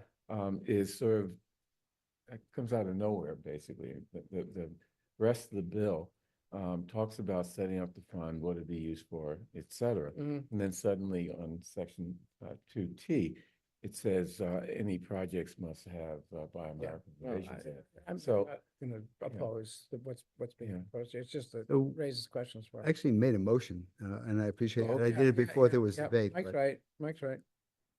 perhaps we could. I'll second the motion. okay, I move approval of the amended warrant article 25 as amended by my language. All in favor, please indicate by saying aye. John Van Scoyac, Aye. Michael Sanders. Aye. Paul Warren. Aye. David Perlman. Aye. And chair votes aye. Okay, thank you. Next, resolution expressing support for Back from the Brink of Nuclear War resolutions and other associated efforts to eliminate nuclear weapons. Any discussion of that? I think there are much better ways of eliminating the threat of Herman Kahn's mega death. But this is nothing more than pure virtue signaling. But since it's harmless, I will join the crowd, display my great virtue on this issue. Any, David? I still quibble a bit with the language saying that we're also going to move for removing the president's sole unchecked power for nuclear war. Again, I'm not saying that because I support nuclear war or because I support any particular president and the exercise of that discretion. But typically, or I think a resolution should try to be at least somewhat narrowly tailored to a singular issue. And this one seems to be to move away from nuclear war. But that clause is essentially saying, and let's also change our constitution while we're at it. Yep. Article 2, Section 2 very clearly has that the president is commander in chief. It is the president's decision whether to take military, how to use the military. That's just the reality of our constitution. And I worry that the way this language is written, it's mixing two separate issues. Do you want to amend it? Yes, I would like to move that we remove that clause, but otherwise approve this What's the clause warrant again? article. Is it a whereas, David, or is it a? Try to find where it Well, is whereas, placed. yeah, Okay. It's the resolved. You want to? Right, be it resolved. piece Now that you want. therefore be it resolved, and it's the second page, first paragraph, third to last line, fourth to last line. Ending the president's sole unchecked authority to launch a nuclear attack. Okay, let's move that we recommend favorable action as amended. Okay, all in favor, please indicate by saying aye. John Van Scoyac, Aye. Michael Sandman, Aye. Paul Warren, Aye. David Perlman, Aye. and Chair votes aye. I say, the way, bomb them back into the Yeah. Stone Age. By the way, there's another person who has sole authority to use nuclear weapons, and that's the commander of NORAD, which is the North American Air Defense Sector, which may be kaput now that Trump wants to make Canada the 51st state. Oh, that's right. We have a joint defense arrangement with Canada, don't we? Next. I wonder if they'll. Okay, so let's Got go on. warning system down. Warrant Article 28, resolution affirming the town's commitment to democracy. I'd like to make a little statement on this, if you don't mind. I'll make it quick. The threat to democracy is a clear and present danger, and this resolution can help people realize the immediacy of that threat. I wish the resolution talked about the oath that each government official, police officer, military person, lawyer, and others take to the Constitution of the United States, including to uphold and protect the right to due process of law.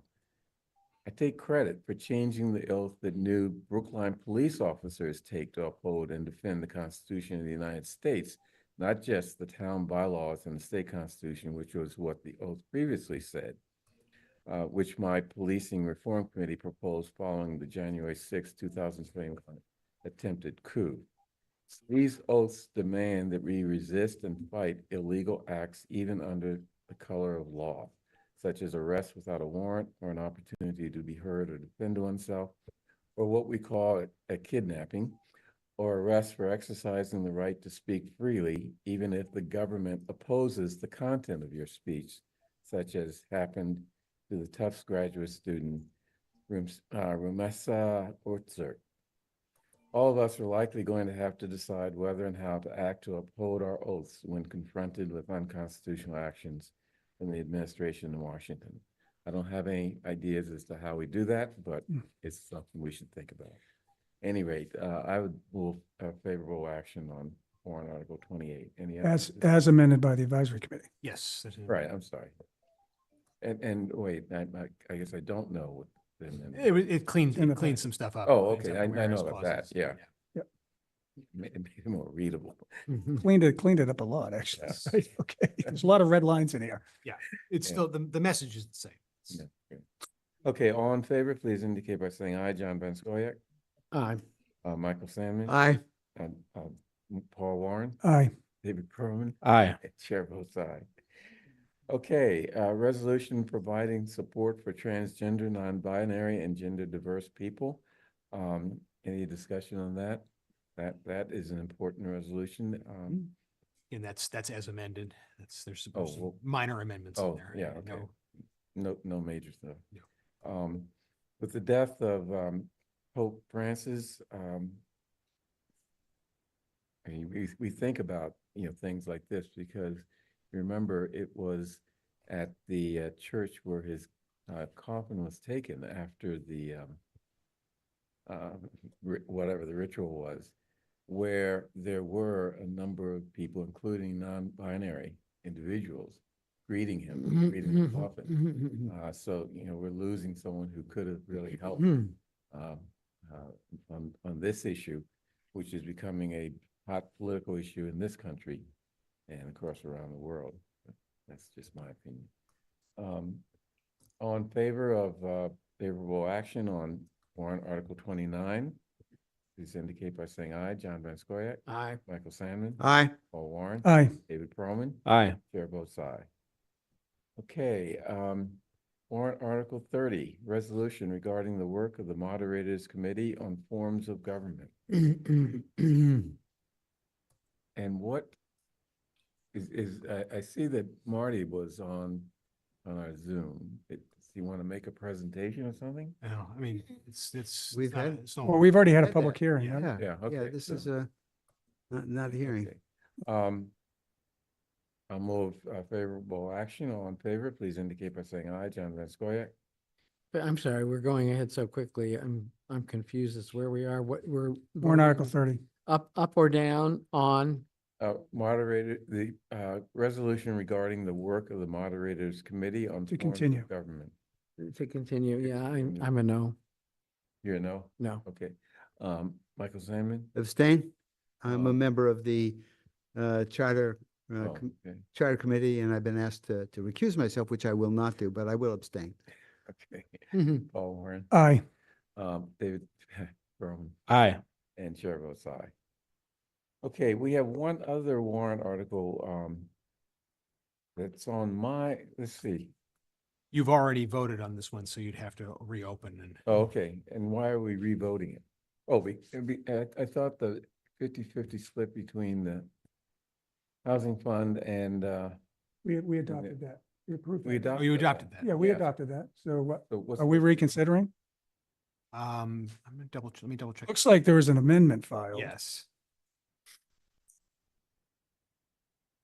Oh, The amendment effectively, I think there's a couple of amendments. One makes the tax apply only, I think,